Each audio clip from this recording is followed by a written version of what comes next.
Let me tell you of the days of high adventure.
Good God. I'm such a mark for Conan the Barbarian. Love that movie. Quite possibly the greatest soundtrack in movie history. What's his name? Basil Polarides. Oh! Can't play the official songs. We found the 16-bit version of it. And it'll probably still get me demonetized here for this video. Whatever. What's up, everyone? I'm back, baby. Normal America Show. Host, Rob Knorr. Finally home from work. And I got good news for y'all. I got fired. No, I didn't get fired. I am taking next week off. So I should be streaming quite a lot next week. Probably Monday through Friday. Every night, baby, around 8 to 9 p.m. Maybe earlier, too. We'll see. But, yeah, I want to get some work done. I want to start hitting the pavement here for the election coming up. My goodness, I have so much vacation time saved up at work, and I work 90 hours a week, and no one could ever come in to fill in for me. So I found a sucker that I duped into working for me next week just to take time off for the sake of it. Of course, there is a reason. There is a reason for me to take time off, and I'll bring it up later in the show as well. September 6th is a special day to me. It is my anniversary. So it'll be nice to have my anniversary off next week with no work around it. But even more importantly than that, it will be my 10th anniversary, which I cannot believe I found a woman, let alone a great woman, to put up with being married to me for 10 years. Pretty insane, but it's working out so far. So no huge plans or anything. We got dinner reservations, and we talked about it. And we decided we want to take our son with us. So we talked about maybe like going out of town and getting reservations in a nice place. We are going to a brewery type place that's got good food. But we're taking Hankster with us, man. So it's going to be a lot of fun. I look forward to spending the night with my wife and Hank. 10-year anniversary. I think it's going to be a lot of fun. So that's what we got going down. So I guess I won't be streaming next Friday night. That my wife would probably kill me if I'm streaming on my 10-year anniversaries. We'll take that night off. Other than that, though, we'll try to get some debates lined up. I think I'm going to be talking to Sitch from Adam and Sitch's show with I don't know why. P.F. Chung. You gotta give it to P.F. Chung. He really inserting himself. He's doing a good job with that. I'll talk with Sitch. I don't need a moderator, but P.F. Chung has generously offered, I don't know, to some have Adam moderate so he could just meme his way through it. P.F. Chung, I don't know what his plan is. It's not a debate. It's a conversation. Cool. Whatever. We'll see what's going on. But I'm back, baby. I'm back. We're streaming. You know, it sucks, too. Here's something that happens with me. I build up momentum. Go on Tim Pool's show, build up momentum. And then I get stuck working for 9 days in a row and can't stream. And then the problem is when you come back, half that new audience that you garnered is gone. Same with, I debate Destiny, smack them around in the debate. All of a sudden, I got 140, 150 people watching. I'm doing good. Then I get some crazy work days. And so, it just, it's kind of a bummer. But I get it. Look, streaming's a young man's game. Once you start to get these little gray hairs here, you're too old to be streaming. So, I get it. This is young people with a lot of time on their hand game. I'm more just a hobbyist. It was this or bird watching, and to be honest, I'm too lazy to get out and look at birds. Though, I don't know. Sometimes I wonder. I mean, you guys are great. But what if I just changed from a political streamer to bird watching? And I just took my little camera out and, would you guys still be down with that? I think I'd keep a couple, right? Birds are psyops. That's true. I remember reading a thread one time about dragonflies not existing, and they're actually just small machines that the intel agencies use to spy on us. Yeah, Steve McFeed would stick around for the bird watching streams. Shave my face? No, thank you. My wife won't allow me to shave because she thinks I'll look like my brother. She doesn't want that. I don't know if we're crushing anyone tonight. Maybe some sap will call in. We'll crush some sap. I don't want to talk to anyone I agree with tonight. So if you're like, I'm going to call in and glaze Rob and be like, Rob, you're doing great. Don't even bother tonight. We'll save that for tomorrow. Let's get someone that'll call in and argue with me. I remember in high school, this is like 2001, 2001, 2002, somewhere around there. No, it had to be before that. I'm guessing 99. I think it was in 9th grade. So 1999, if you can imagine, way back then. Any of you that were alive back then. I remember in high school, we had a biology class where we did a little bit of bird watching. And there was this, I don't know if game's the right word, but it was like that all these computers had in our computer lab where you went on and it would have a bird call and have a little picture of a bird. And then you had to type what it was, and it was like timed. And then it took your score. And I remember all of us in this class had to do it. And I had this friend, BB, who was in the class. I don't know why this always stuck with me. But when you got your score, there was like a database or whatever that it would save your name, and then your score, and then you could put a comment. And you'd put like, this was a cool game, or need to get better, whatever. And we were playing under the novice category. And I remember my friend BB just wrote, I am a good novice. I thought that was funny. Like, he's just announced to the world, hey, I'm a good novice when it comes to bird watching. So, you started playing Magic in 98. My first game of Magic was probably around 1998 as well. Though I never went to any tournaments or anything like that. We just played with our friends. And then that quickly became it. We'd either play, by the time I was in college, we'd play Magic or we'd play poker. And it would just end up drinking all night. Corporate Box is the best free toy for puppies or kittens. Nah, not the best. Yeah, there you go. Chronic, we're the same age. I'm big 4-0 now, 40 years old. Graduated in 2002. So, the question of the night. We'll talk about whatever you guys want. Ranger and Rogue, thanks so much for the sub for 11 months. Thank you. 11-month anniversary. How about that? I thought we'd talk a little about the 2020 election, whether or not it was stolen. Just say something. I'm trying. Thanks so much for the $20 super chat. Thank you. Glad I followed Andrew's prep debate. Thank you for your service here on YouTube. It's necessary and appreciated. Yes, it was stolen. Thank you, man. I appreciate it. So there's a reason that I'm talking about whether the 2020 election was stolen. What's up, Mystic Citizen? How's it going? Now, I hate to give spoilers. I'm going to give spoilers. And I love this. I love the red meat to throw this out here because I retweeted like Alex Jones mentioning that it was stolen. And I love the red meat. I'm going to talk a little about the lefties that I debate with online. because it's red meat to them. Oh, I thought Rob said he was one of the reasonable ones. I thought he wasn't some psychopath that's always talking about the election stolen. Oh, no. I'm one of the first people that not only said the election was stolen, but was announcing before the election that it would be stolen. One of the first I knew that was calling it. In fact, when I was talking to a lot of other right-wing streamers going into the 2020 election that were telling me Trump's going to win in a landslide, I was like, sure about that? You sure about that? You sure about that? That's what I was saying. I was like, really? You don't think right now they're locking everyone down with the virus to intentionally crush the economy to help Trump lose? They're cheering on riots. You sure about that? You sure? We'll see.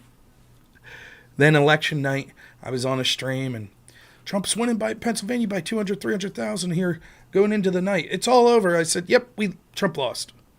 Huh? He's up hundreds of thousands. You'll see. I know Pennsylvania. I know what's going to happen here.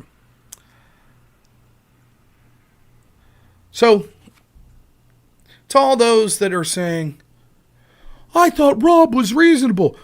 I'm a Destiny fan, and when Rob came on and talked about his job in healthcare, I was like, what a reasonable guy. Seems like a good guy. But now that I hear him say the 2020 election was stolen, oh my God. Yeah, see, we got one. Oh, Rob thinks it was stolen. Oh, no.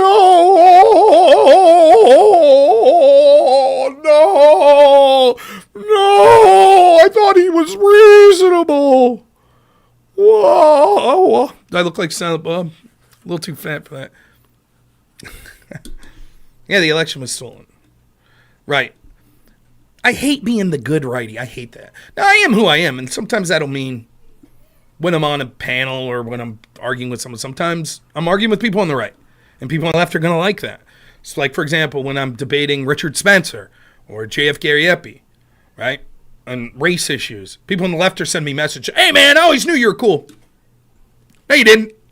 You hated me. You just like me now because you realize I'm a good debater, and when I happen to be debating an issue that you're on the side of, you're like, oh, what a great guy. Yeah, I knew he was okay. And then you'll hate me again next week when we talk about the issues that you disagree with me on. So whatever. I'm not in it for you. I'm just being myself. And if you like me, thank you. And if you really want to piss me off, send me all of your money. That would show me. That'd show you how much of a better person you are than me. So go ahead.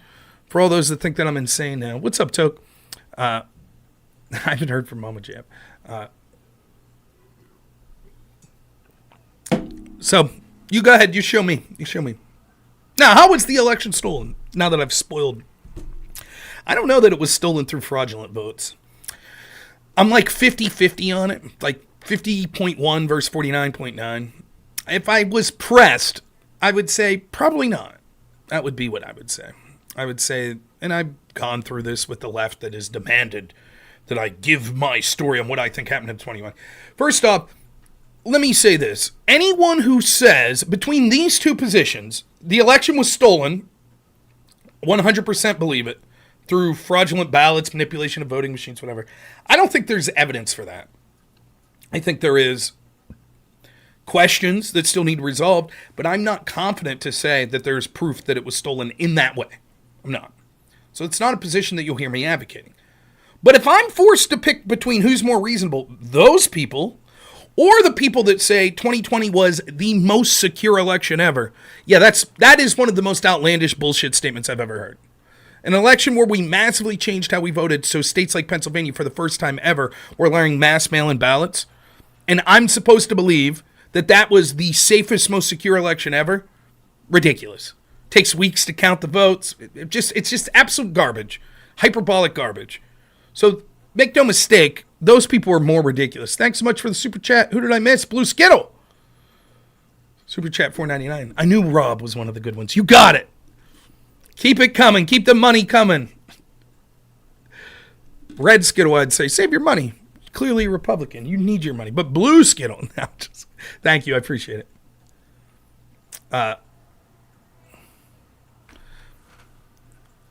But if I'm being honest, that's where I'm at. There's about a 50-50 chance that there was some sort of fraud in that way, in how the ballots were input into the machines, manipulation of machines, or whatever. But I'm willing to say I don't see proof 100% definitively. I think there is a lot of evidence that intentionally wasn't looked at. And I think the people that are saying it's the most secure election ever and then wanting you censored for discussing potential problems are tyrants. But that's not what I mean when I say the election's stolen. When I say the election was stolen, I am saying so under the assumption 100% not through manipulation of voting machines. 100% not through illegals voting. 100% not through illegal ballot harvesting. I'm saying even if none of that occurred, and I could assume none of it happened, 0%. No illegals voting, no illegal manipulation of ballot harvesting, no illegal manipulation of voting tabulations of machines. I'm not talking about that when I say the election was stolen. Now, those things may have happened, but I can't prove it. But I do know the election was stolen. How can that be? How can I say without those things that the election was stolen?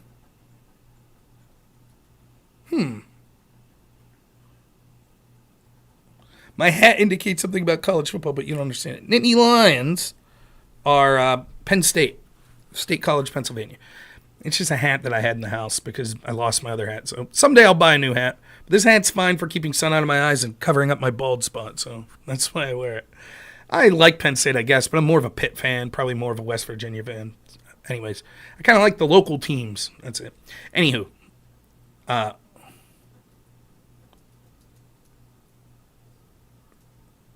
the Time magazine article was part of it.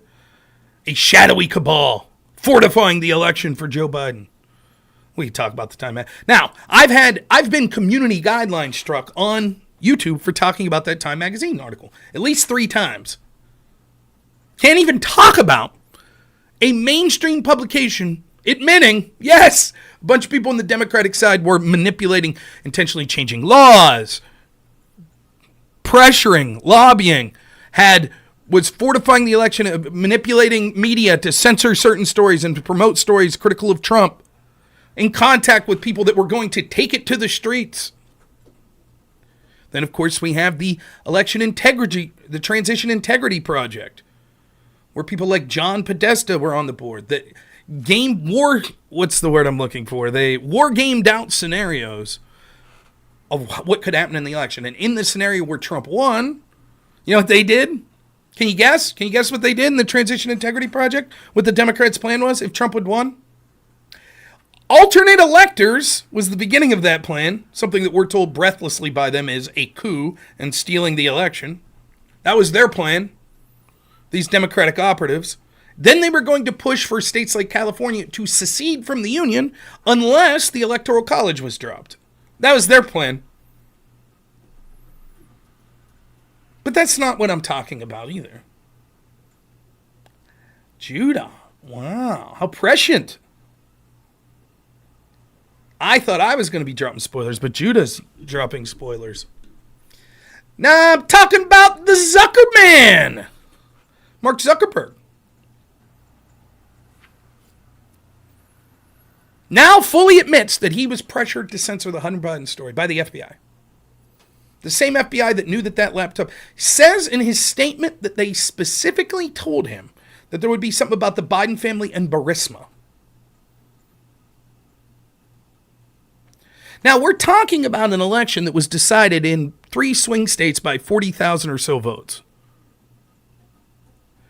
Polling suggested at one point after the election that 1 out of every 3 Democrats suggested that they may have changed their vote had they known that the Hunter Biden laptop story was correct. That's more than enough votes in those key areas. And we had collaboration between the Democratic Party, the legacy media, and our intel agencies to steal the election. And that's exactly what they did. That's exactly what they did. We know about it with this story, with the Burisma story. Weak says, just say something. Want to call in? Would you like to call in? Weak. That's weak. The intel agencies that we spend millions, if not billions of dollars on are weaponized against half of America and the political party that represents them, the politicians that represent them. Weak! Weak! Who cares? Weak! That's weak! Weak!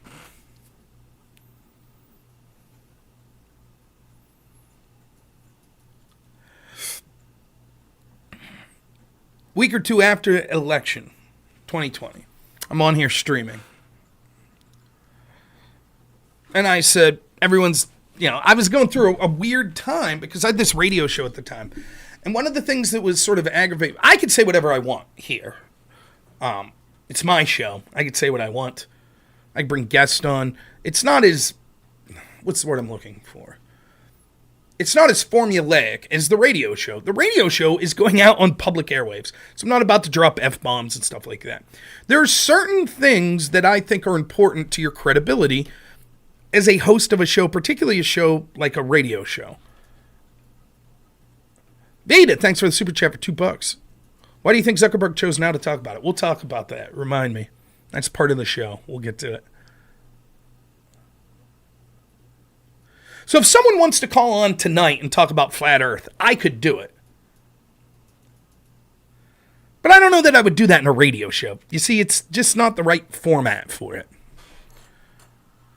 So we had, I'll say the name. I haven't said the name previously. I'll say we had a Emmy, daytime local Emmy award winner, 23 Emmys, I believe. Wendy Bell was coming on our radio show. That was a big get for us. Locally, Wendy Bell was sort of a big deal in the Pittsburgh area. Now, around this time, I'd been arguing behind the scenes with several people about allegations of the election being stolen. Some of them were blatantly untrue. For example, they would be like, did you see in this county in Wisconsin, 120,000 people are registered to vote, and yet they had 900,000 votes. Can you believe it? And I was like, wow, that seems, when you hear something like that, the first thing that should cross your mind is, that's really easy to prove. That's like really easy to prove. If I was going to steal an election, I wouldn't do it in a way that would be so blatantly easy to prove. Like, 1,000 people live in this town. You know what we'll do? We'll fake ballots for 1 million people. 1 million people voted in this town. It's like, but only 1,000 people live there. Well, that would be dumb. That would be a bad idea to do. So, of course, I looked it up. I was like, no, that's not true. This claim's not true. And yet, I heard it repeated over and over. Toke, thanks so much for the $10 super chat. Private V Public Unions. UPS Teamster here. Love our paid for healthcare and pension. A little extra for the last year. And I've been watching you. Your time means something. Much love from North Dakota. Thank you so much. Private versus public unions. I appreciate the idea of unions. I really do. I've had bad experiences in my personal life with unions because they were brought in places where the margins were already so thin, and they were brought in under sort of claims that they were going to help at least one company that I'm aware of where I had loved ones at work, and it actually made the situation much worse, resulting in the company closing down within like 3-4 months of the union coming in. So in that situation, I think, though, the idea of people collectively understanding their worth and bargaining for it, I'm not predisposed against it. Yeah, I know John Ward. I've worked with him. Yeah, John's got some projects coming up that I'm going to be a part of. And I did his show a month ago. John's a cool guy. A lot of fun. So, anyways, back to Wendy Bell, this Wendy Bell situation. I talked to my co-host Carlos, and he was like, Rob, have you heard this story that right now, like as we speak, or in the past week or so, Navy SEALs have flown to Germany, and they are currently in battle with mercenaries paid by Dominion voting machines, the company that owns the voting, and Dominion's mercenaries are currently in a gunfight with Navy SEALs in order to protect their servers that will prove the election was stolen. And I was like, that is the biggest amount of bullshit I've ever heard. That's ridiculous. That's so obviously not true.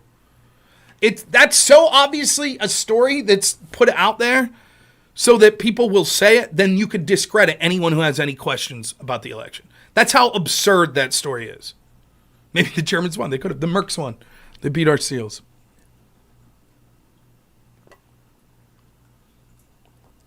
So I was like, I don't want to talk about it in the show. Don't bring it up on the radio show. Just say something. Says, what about Georgia? About the story of cases under the table, sending all the watchers home when counting again. Was that debunked? I didn't say it was debunked. I said I haven't seen definitive proof. There's a difference. See, oftentimes what you want to do is prove something through the least path of resistance. Let me finish the Wendy Bell story and then I'll... So anyways, now we're getting Wendy Bell on the show. And we just knew we were going to talk about the election and stuff like that. What do you think one of the first things she says is? Did you hear about this Dominion servers in Germany and the Navy SEALs? And I'm just like, oh my God. Here I am on my radio show, and we get a big guest, locally at least a big guest. And I'm like, yeah, I don't know about that. Yeah, I don't know. And of course I have two co-hosts, and they're like, and so I didn't get time, and I should have pushed back more.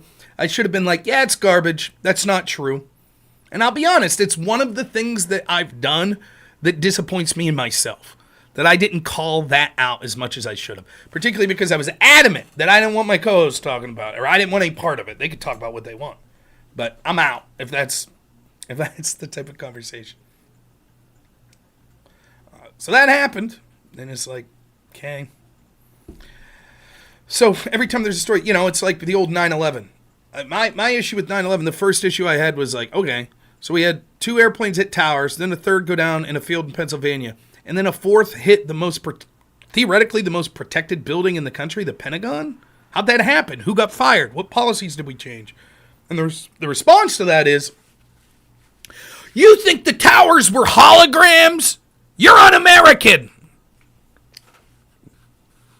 Right, because what will happen is people that toe the establishment line will always take the most ridiculous arguments on your side and then pigeonhole them to you and refuse to discuss any of the things that you're saying. Now, I don't begrudge the people that want to say the towers were holograms. You absolutely have the right to say it, but it's just crazy. It's a crazy opinion. That's, path of least resistance. Say I'm arguing someone about, and I've done this dozens upon dozens of times. Well, at least 8 dozen times. We'll say that. I don't know about dozens upon dozens. Let's say I'm arguing about vaccine mandates. Okay? You can go back and watch a debate I did a couple weeks ago with this kid, Elder Drazi. I don't want to say kid. I have no idea how old he is. Gentleman, Elder Drazi. Vaccine mandates was one of the 2 topics we talked about. Now, you might be sitting there saying, first argument to make against vaccine mandates are these COVID vaccines were terrible. Look at all the side effects from the VAERS database. I've probably received 20 to 30 emails that constantly ask me when I'm in these debates, why don't you talk about the VAERS database? Why don't you talk about that? That's the argument. When you're arguing against vaccine mandates, you say the VAERS database shows just how many side effects that have been terrible for people that took the COVID vaccine. Easy. Why don't you argue that? Well, here's why I don't argue that. Because there's a lot of good arguments as to why that database shouldn't be trusted with this sort of data set. Because, one, we already have a predisposition for people now, because it's been so contentious about the vaccine, to over-report. And the VAERS database is self-reporting. So if I make that argument, literally the easy canned argument for everyone who's debated this a million times against that will say, VAERS can't be trusted on this. People were self-reporting because they don't like the vaccines and they didn't like the mandate and blah, blah, blah. And so they're blowing this out of proportion. But we could look at the data and we see the data shows that actually the people that got vaccinated were less likely to die. Then I'm going to have to say, yeah, but there's no reason we shouldn't trust this data debate, and we trust it on other things. And I don't know that I trust the data that talks about the people that die. Now I'm in the same debate that you've heard 1,000 times. Or I could do this. I could say, oh, you were for the vaccine mandate? Yeah. So that means the way the mandate was written, that it should apply equally to everyone that works at a company of over 15 people. Yes. Okay. Let's take one subsect of those people and realize that you wanted to force medical outcomes on them that was worse. And I don't have to use VAERS. I could use CDC data. Such as people that had a previous infection. Let's plug them in and see what happens. And it's indefensible. They can't defend it. And they say things like Elder Drazi said, I'm an expert on COVID. No one that I know has read more than me on COVID. Expert. It's his primo topic. And he gets embarrassed. Why? Because he's ready to debate VAERS database, but he's not ready to debate the path of least resistance to prove that he's wrong. So if I want to say that there were significant problems with the 2020 election, it was stolen, and I say, what about those videos of those ladies in Georgia, and there were ballots under the table, and then the counter's going to be, one of those ladies won a court case, and there's no proof that that was anything, and that was looked at, and you're just spreading outlandish conspiracy theories, it's bullshit, that's it. Then I say, well, let's move on to, I'm still not convinced, let's move on to this other thing. Here he goes, just one conspiracy theory after another. Rob believes that the box is under the desk in Georgia, they set people on, they said the pipe burst, the pipe did burst, it wasn't a pipe, it was a urinal leak. That's where we're at. That's what the debate comes. Prove it. Show us in court. Show us. Well, they didn't bring the court. That's what I thought. Don't be mistaken for me saying I don't see 100% definitive proof that the election was stolen in these ways, that I don't think there's evidence that should be looked at. But I haven't seen that evidence debated through and be argued out to fruition. And it probably never will be, which in itself is horribly irresponsible and potentially criminal, that they're refusing to look at some of that evidence. But if I'm being honest, I can't say without people adjudicating that evidence, I could have a gut feeling, but I can't say that it's proof of anything. What I do have proof of is the FBI censored the Hunter Biden laptop story, and that was enough to swing the election. That I have proof of. So why would I talk about all this extemporaneous stuff? And what's really troubling is, even amongst my own audience that I would think would understand that, I clearly didn't say, did anybody hear me say, I don't believe that bullshit about the Georgia video and the pipe bursting. Did anybody hear me say that? No, I didn't say anything close to that. And yet, just say something you say to me. This is what you said, if I can find it.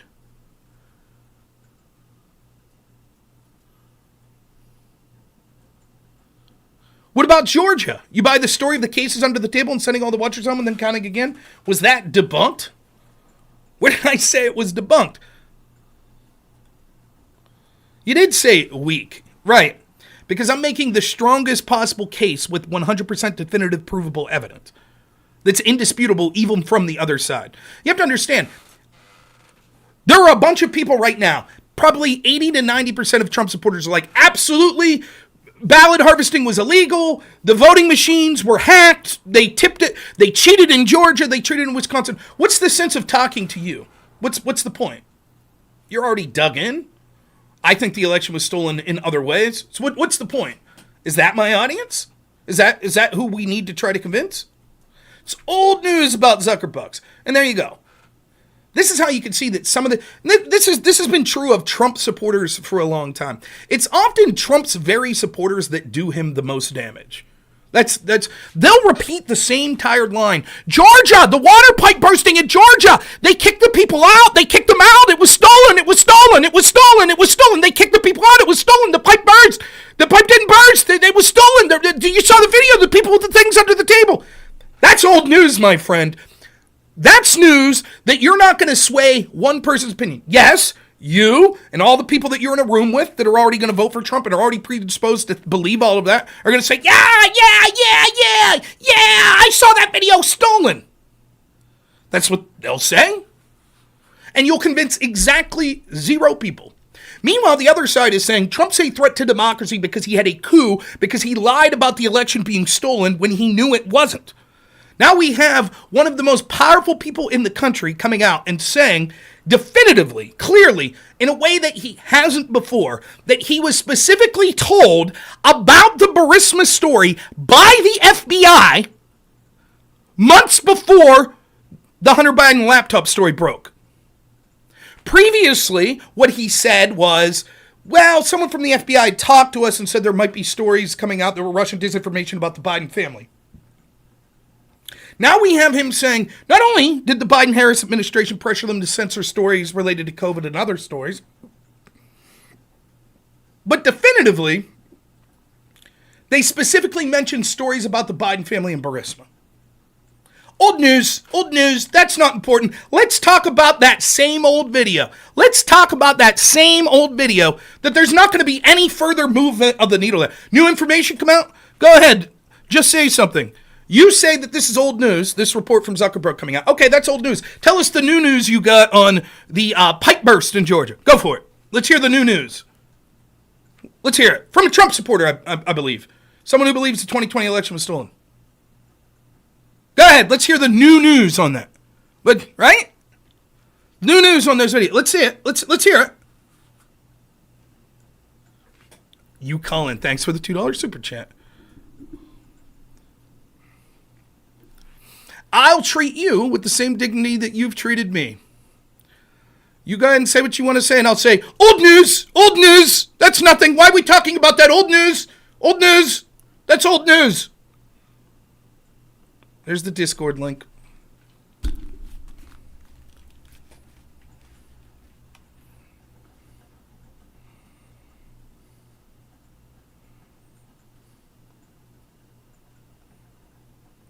I think you got to go to welcome, or no, you go to rules and click the little American flag. Then you can.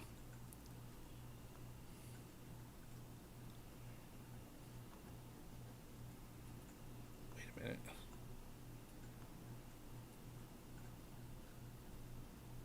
What? That's showing up. Oh. Weird.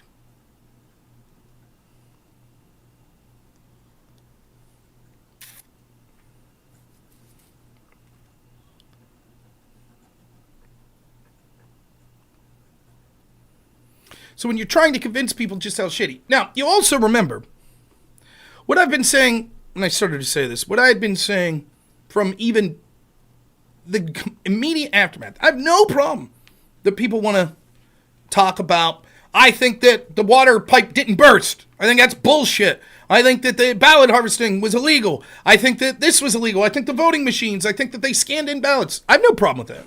Not my area of expertise. I have no problem with people want to talk about that. My concern was, why aren't more people talking about the other way that the election was stolen? And what I would say is the more insidious and threatening way, which is, what if they didn't do that? What if they didn't illegally ballot harvest? What if they didn't have Dominion voting machines? It should be working. Just say something. Go to rules. The link's not working? Let me put the link again. There's the link. It's in chat. Then once you get there, you go to the section that says rules. You click on the American flag. Once you've read the rules and accept them. Then you go into the waiting room.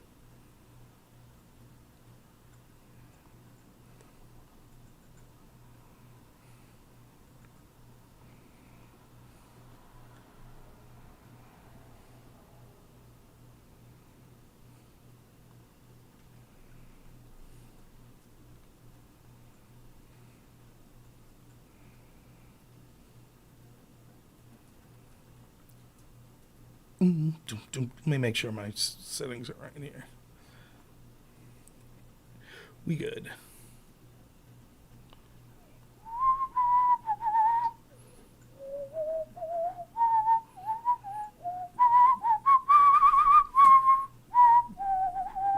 Love that song. Banger song. Conan Barbarian. Good stuff.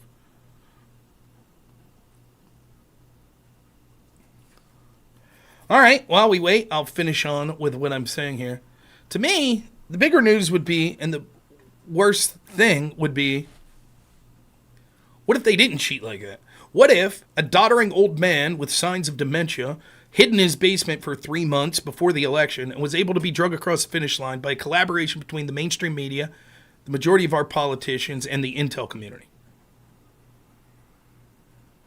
What if that occurred? Because if the problem is some people cheated with some ballots, hypothetically, eventually we'll be able to catch people, arrest them, and then that problem's solved. If the problem is that we now have manipulation of algorithms through social media companies, legacy media companies, intel agents that are literally putting their thumb on the scale in a way that will make any candidate at the national level win, what's the solution to that? No one wants to talk about that. Everyone wants to say, I know it's Dominion voting machines. I know it's them. That's what it is. Maybe it was. Now here we are with Kamala Harris. There is a legitimate shot without any cheating whatsoever that Kamala Harris could win. Why? Because no one dealt with the very problems that I've been talking about since before 2020. Instead, they wanted to talk about Dominion voting machines. Okay? It's fine. I'm not saying you can't talk about it. No problem. Where'd that get us? Where'd it get us? Meanwhile, the war on free speech continues unabated. The owner of Telegram arrested in France. X being frozen in Brazil. U.S. State Department just standing back.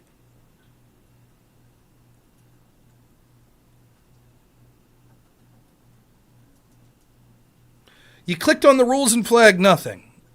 Did you go to waiting room, where it says voice, waiting room?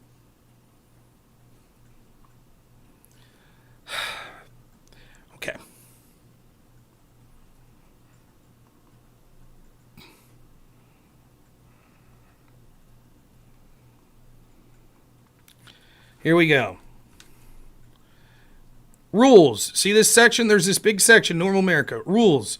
Click on rules. Here are the rules. Then there's an American flag. Click on the American flag. Once you do that, then you could go up here to waiting room. Click on waiting room. Now you're here. I'll be live on air. I'll then drag you from the waiting room to live on air.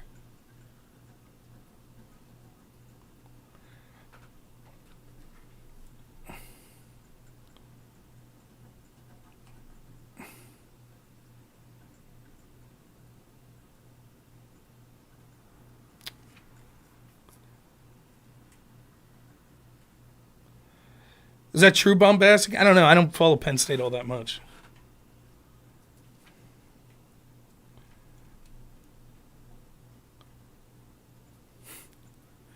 Okay, we got to move it. Okay, just say something. Can you hear me? Your mic's muted. There you go. Can you hear me? Yes, sir. All right. All right, so old news, not worth talking about. Zuckerberg admitting that the FBI told him that Burisma, there was a story about Biden's family in Burisma that would be Russian disinformation. That's old news on your point and weak to talk about. So let's hear the new news that you have revolving around people being kicked out of watching the ballot counting in Georgia. Go ahead, the new news that you have breaking here tonight. Here we go.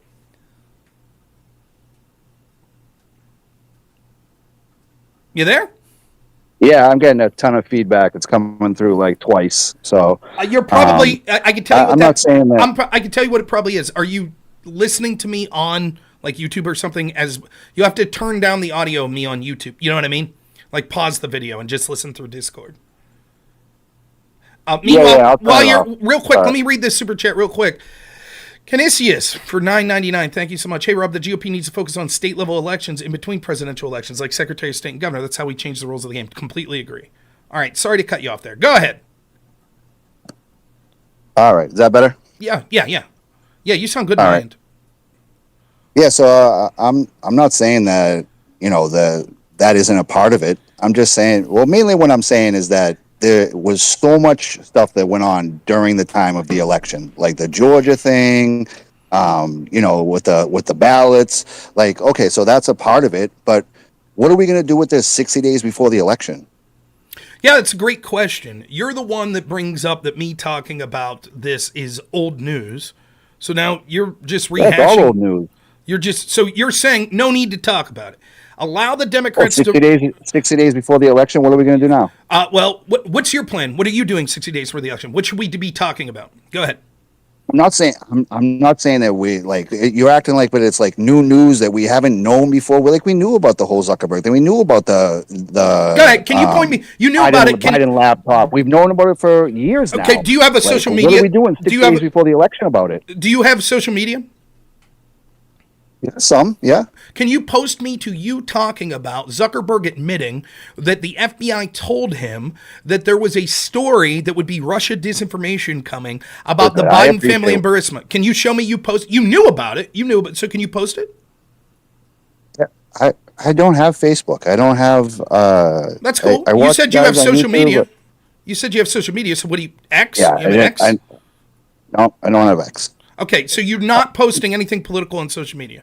Okay, that's fine. No. That's fair. Can you post me no problem. But you were aware of this. So can you post me the article showing that Zuckerberg had admitted that the FBI told him, you're saying this, we've known this for years, right? So can post me the article from a couple years ago. What are we saying? We're saying we didn't know about this? No, I'm saying that we suspected that there were people at the FBI that were going to social media companies who knew that the laptop was real and was preempting that by talking specifically about Hunter Biden and the Burisma situation and laptop-related things, so that then when this story eventually broke, which they knew, the FBI knew that this absolutely would eventually break, the very specific details that they had preempted and primered social media companies to believe were what they would be seeing saying, which would all but ensure that they would censor it. That's different than what we were told, which was, well, the FBI said there could be Russian disinformation coming out. And so when we saw the Hunter Biden story, we were like, oh, that could be Russian disinformation. Those are two completely different things, because arguably the latter could be defensible. The FBI is going to say, well, we just knew that Russia would try to meddle in some ways, so we were just saying. Having smoking gun from Zuckerberg admitting, no, they specifically told us about Biden and Burisma, and then knowing that the FBI had that laptop and knew that laptop was authentic, would show that the reason that the FBI was saying Biden and Burisma was because they had the details. I think that it certainly is a smoking gun proof that the FBI acted in a corrupt fashion. You don't think we had enough before this to do something about the elections? Well, I absolutely do, but what did the Republicans do? What did you do? What did you do? That's what I'm saying. Right, what did you? I'll tell you. If you want to hear what I did, I could tell you. I could tell you what I did, but I'd like to hear what you did. What did you do? What did you want me to do? What you want me to call it doesn't matter. Like, it doesn't matter what I want me to do. It doesn't matter what I wanted like you you're to talking do. about it. I'm not coming at you for talking about no. I appreciate you talking about it, but it's old news. Like that's like fine. I'm asking you. I know. Look, I understand. You're deflecting from it. It doesn't matter what I wanted you to do. It doesn't matter that you think this is old news. My question to you is, when this news broke that you apparently knew about years ago, what did you do? That's it. It doesn't matter what I wanted you to do. Tell us all what you did. I did what everybody else did. Watched our representatives do nothing about it. Okay, so you did nothing. What? Okay, is there somebody who has done something? Not much. Not in official capacities. I at least tried to do something more than nothing. For example, you're coming at me like I'm telling you that you're doing nothing by having this stream. I'm not saying that at all. No. I'm just saying that this is old news. Like what I'm coming at you for is someone that said me talking about this was, and I'm quoting now, weak, and that it was old news. And so I'm talking about why I think it's important to be talking about this story that just broke, the specific details of it, a day or two. I think that it's important to talk about, and I think that we can leverage that to showing the dangers of our corrupt FBI. Now, if you followed me for any amount of time, I can agree.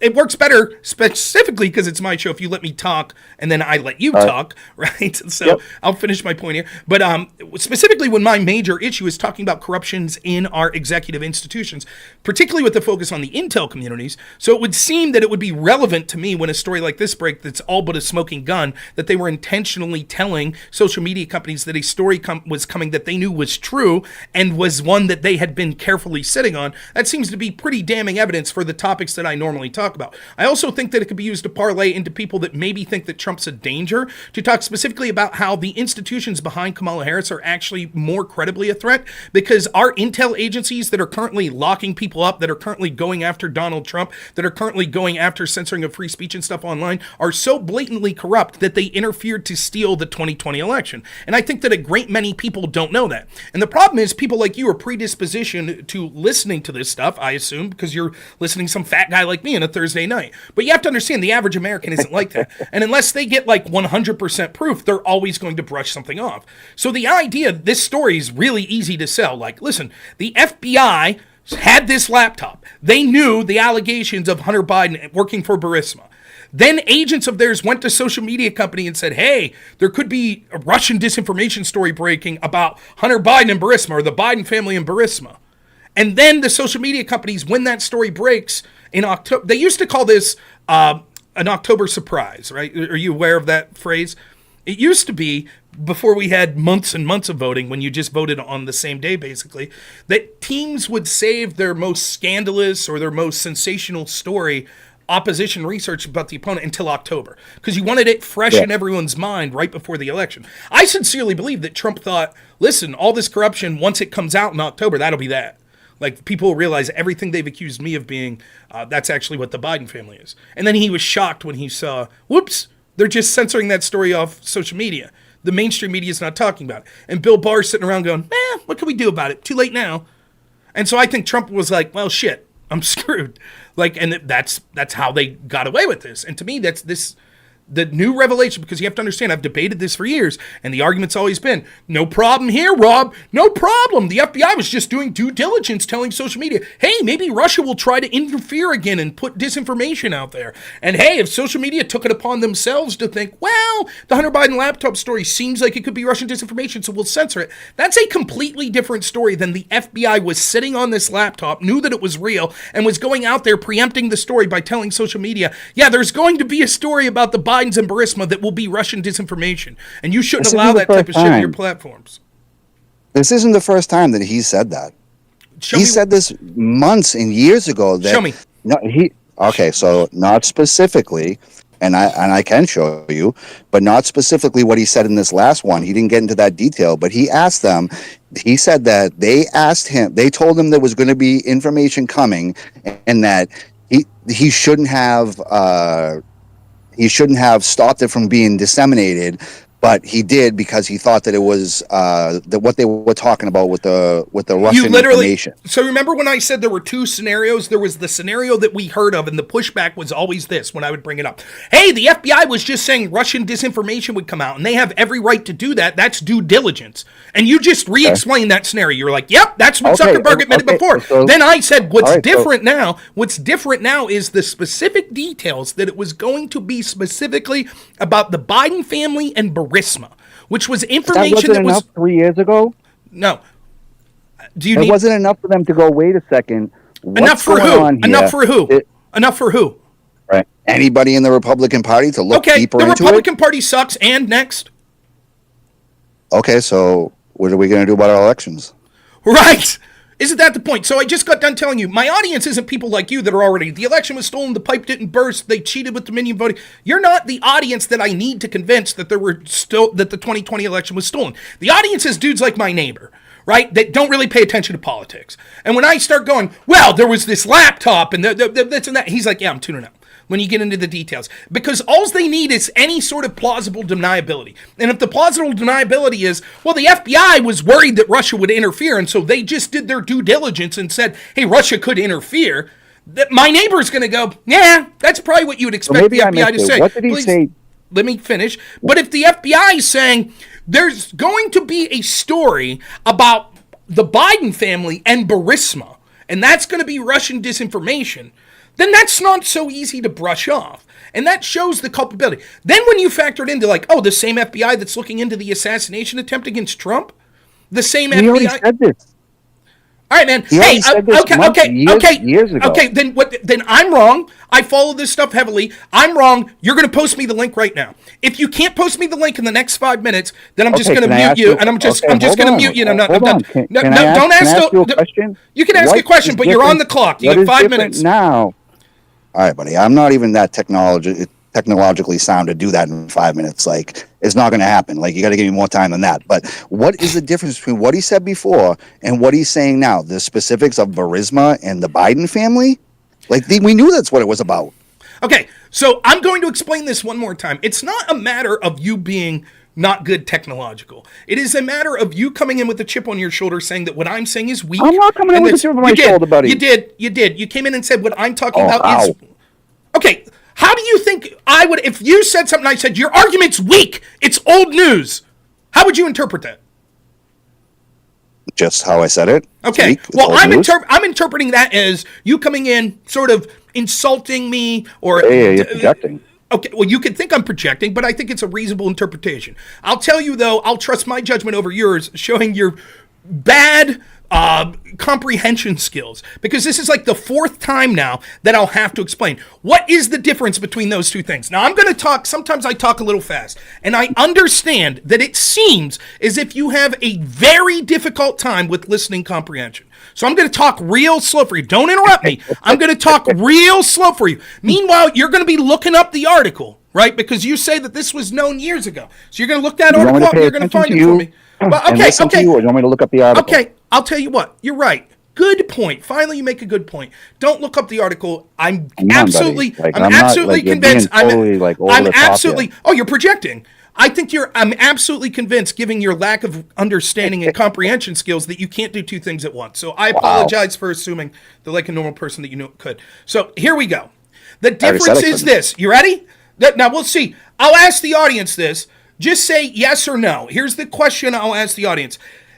Did I make this clear the first 3 times I told this caller? You could just give a yes or no as I talk very slowly and re-outline it again. An average person could believe that the FBI would be worried that a foreign state actor like Russia could meddle in our elections. And so a normal, objective person could have heard the story that we were aware of for years. That was, the FBI reached out to social media companies and said there could be Russian disinformation that would come out about Biden. And so you should be careful to allow that on your channels. And an average person could say, yeah, okay, so that's why the FBI did nothing wrong suggesting that, and that's why social media assumed that this Biden laptop story could have been something that was Russian disinformation. That's the story that Zuckerberg previously told on places like his interview with Joe Rogan. That is different than Zuckerberg saying, the FBI told us that there would be a story about the Biden family and Burisma that would be Russian disinformation. Then the laptop story breaks that is about the Biden family and Burisma, and they say, oh, this is almost exactly what the FBI told us would be coming out that is Russian disinformation. Do you understand the difference between those two things? And does the audience, more importantly, did all of you, a simple yes or no, understand the difference between that and the first 3 times that I explained it to this caller? So you want your intelligent viewers to think that because he now said that it was Biden and Burisma and not just a Russian something in Russia was going to interfere, that the whole thing with the Biden laptop is now relevant again because of that? Yes. Like, we've known about this situation for years. It would be the difference. It You're would be the difference in talking saying about this. adding words, just like Biden and Burisma to the laptop. Like, we knew it was about that. Everything on the laptop talked about that. Thanks so much for the call. Enjoy. I'm not going to waste my time on the guy anymore. We knew about it. We knew about it. Okay. You did it, man. Anyways, you can go check out Just Say Something's channel where he'll talk to you about the pipes bursting again. That's new information, so you can go listen to that again. Anyways, for those of us, again, I reiterate, anyone who says this is actually an unwilling stooge for the very people that they claim to be against. So what that guy is making, trying to be the most effective argument, whether he knows or not, against people that want to root out this corruption. So, like, for example, I could say, hey, assassination attempt on Trump. He'll go, we knew about that. We knew about that. I could say, Kamala said to ban fracking. We knew about that. We knew about, whatever. We knew about that. I could say, Tim Walz lying stolen valor. We knew about that. We knew about all that. We knew about that. They reported that in Minnesota years ago. We knew about all that. I could say, poor economy under the Bidens. We knew about all that. We knew about. So what's the breaking stories that these people want to talk about?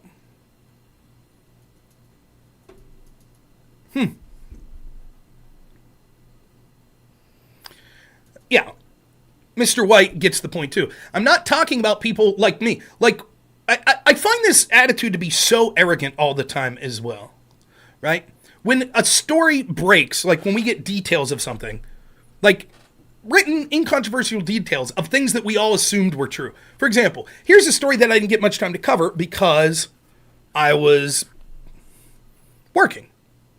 Do I know that Hunter Biden was operating as a foreign lobbyist illegally? Yeah. Do you know that? Yes. Does anyone who remotely paid attention with any sort of critical eye as to what Hunter Biden was doing understand that he was lobbying for foreign entities? Of course. Do we all know that he wasn't registered to do so? Yes. So we knew that. But when the DOJ in the California indictment specifically puts in the indictment that he was lobbying for foreign entities, people like that caller will say, we knew that. Yes, us knowing it is one thing. Everyone in America is seeing black and white proof that even the DOJ is admitting, yep, that's true. See the difference?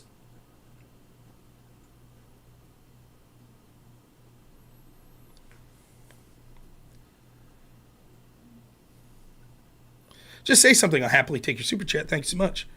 $5, 60 days before the election. Let's talk about the Zuckerberg Biden thing again. Ha! Nothing was done. We know about so much. Hey, man, I'll say this. You keep donating super chats, I'll keep reading your stupid inane points.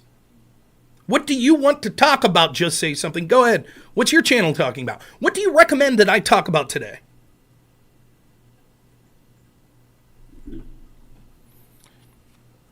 I guess as long as he's donating super chats, I'll still... It's truly amazing.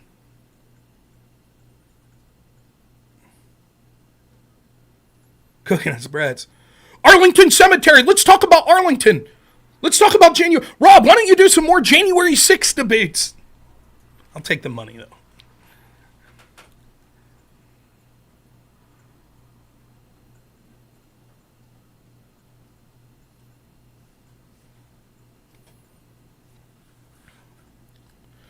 Where are all the people concerned about democracy? Now that we know the FBI was fully aware that that laptop was real, and there were agents that were reaching out to social media talking specifically about the details on that laptop, saying it would be Russian disinformation.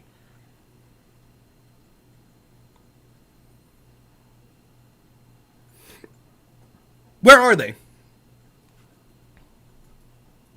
Yeah, let's see what a difference it makes now. LOL. Thank you, Yo Grip. Thanks for the follow. What are you talking about? Another $2 super chat says, good boy. Thanks so much. Just say something. What do you want to talk about? Go ahead. Tell me what you're talking about. What are you doing to help Trump win the election? What are you doing? What are you doing against Kamala Harris? Go ahead. You don't have social media. You just watch people like me. You admit that you didn't do anything in the past. So what are you doing? Now, I'll admit I do next to nothing. I do talk to politicians in Pennsylvania. I've talked to people on Trump's team. I volunteered for Trump's team in 2020. I vehemently fought with county commissioners, etc., that we needed to disband the Pennsylvania GOP after the 2020 election losses. I wasn't successful, but I at least tried. I was pounding the pavement. I was talking to people. Granted, it wasn't much, but I tried. You did nothing, as you admitted. Okay, great. Now you're like, he still can't answer. This is old news. Don't talk about it. Okay, what should we talk about? What should we talk? He can't give an answer. Dude, take a chill pill. I'm just saying this is old news. What do you want to talk about? What do you want to talk about? He has no answer. And here's the reason. What he'll inevitably say, this is what people like Just Say Something do. This is the genius they are. Again, I'll assume that he's in good faith, that he thinks that this was corrupt. Roar89, thanks so much for the super chat, $10. I just finished the Kamala interview. I can't wait to hear your takes on it after you watch. There's a reason they keep her off camera, about 18 minutes, and she didn't do great. Maybe we'll watch that here.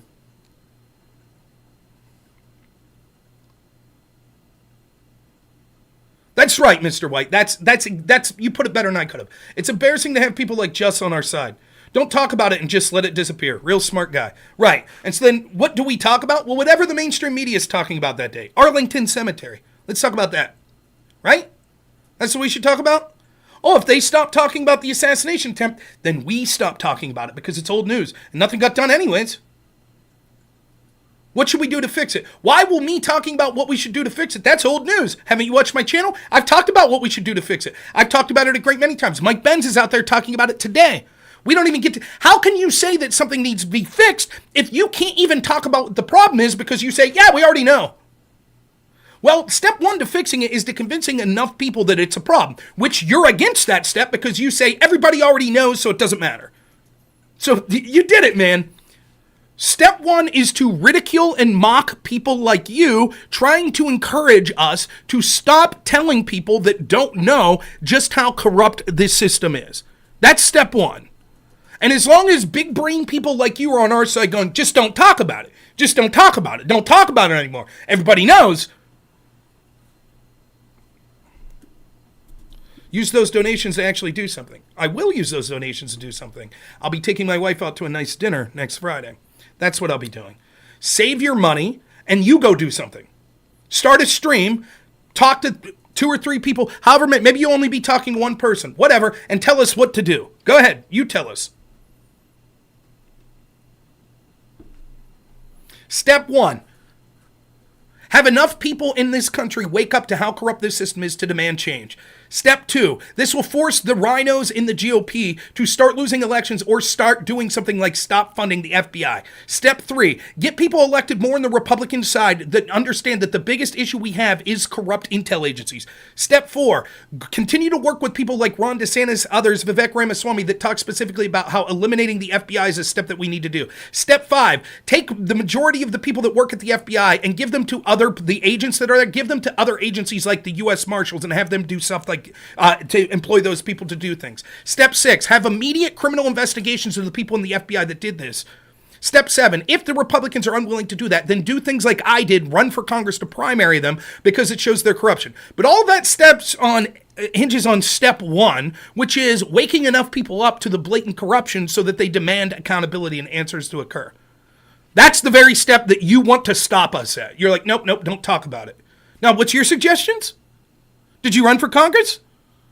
I ran for Congress and refused to accept any donations. I spent about $8,000 of my own dollars. The primary issue that I talked about was the corruption of particularly our intel agencies, but also other agents in the executive. I've gone to Republican rally after Republican rally talking to actual politicians demanding accountability for what I see as corruption in these institutions. I've talked on my show at great length about the complete and utter need to completely disband the FBI, something that I get ridiculed for all the time. So, thank you so much, Just Say Something. I am going to now put you on mute on Restream. I don't give a fuck what you say anymore. You can keep putting the super chats, but I won't see them. Thanks so much, dude. All right.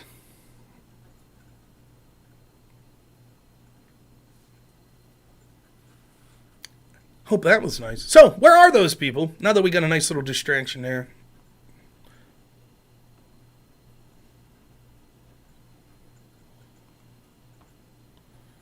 Ooh, we got in a friends list.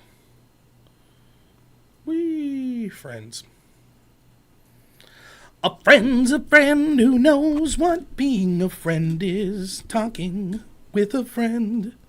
Friends in life are special. Little Ween for you there. I love Ween.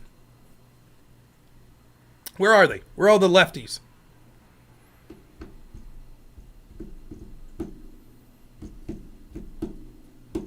Where are they?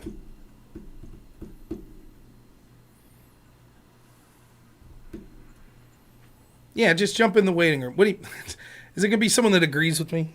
I'll give Just Say Something at least that. At least it was someone disagreeing with me.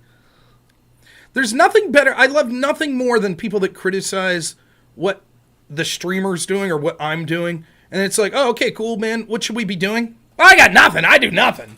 I just don't like the topic. Okay, what did you want to talk about? Nothing. I got nothing.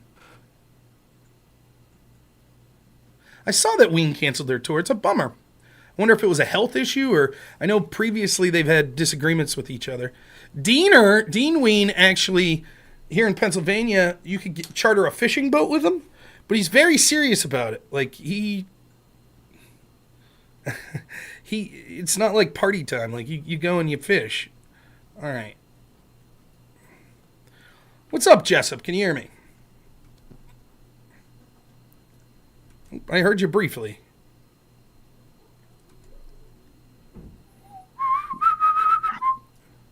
It's mental health for Diener was the problem? That's a bummer, man. I love Dean.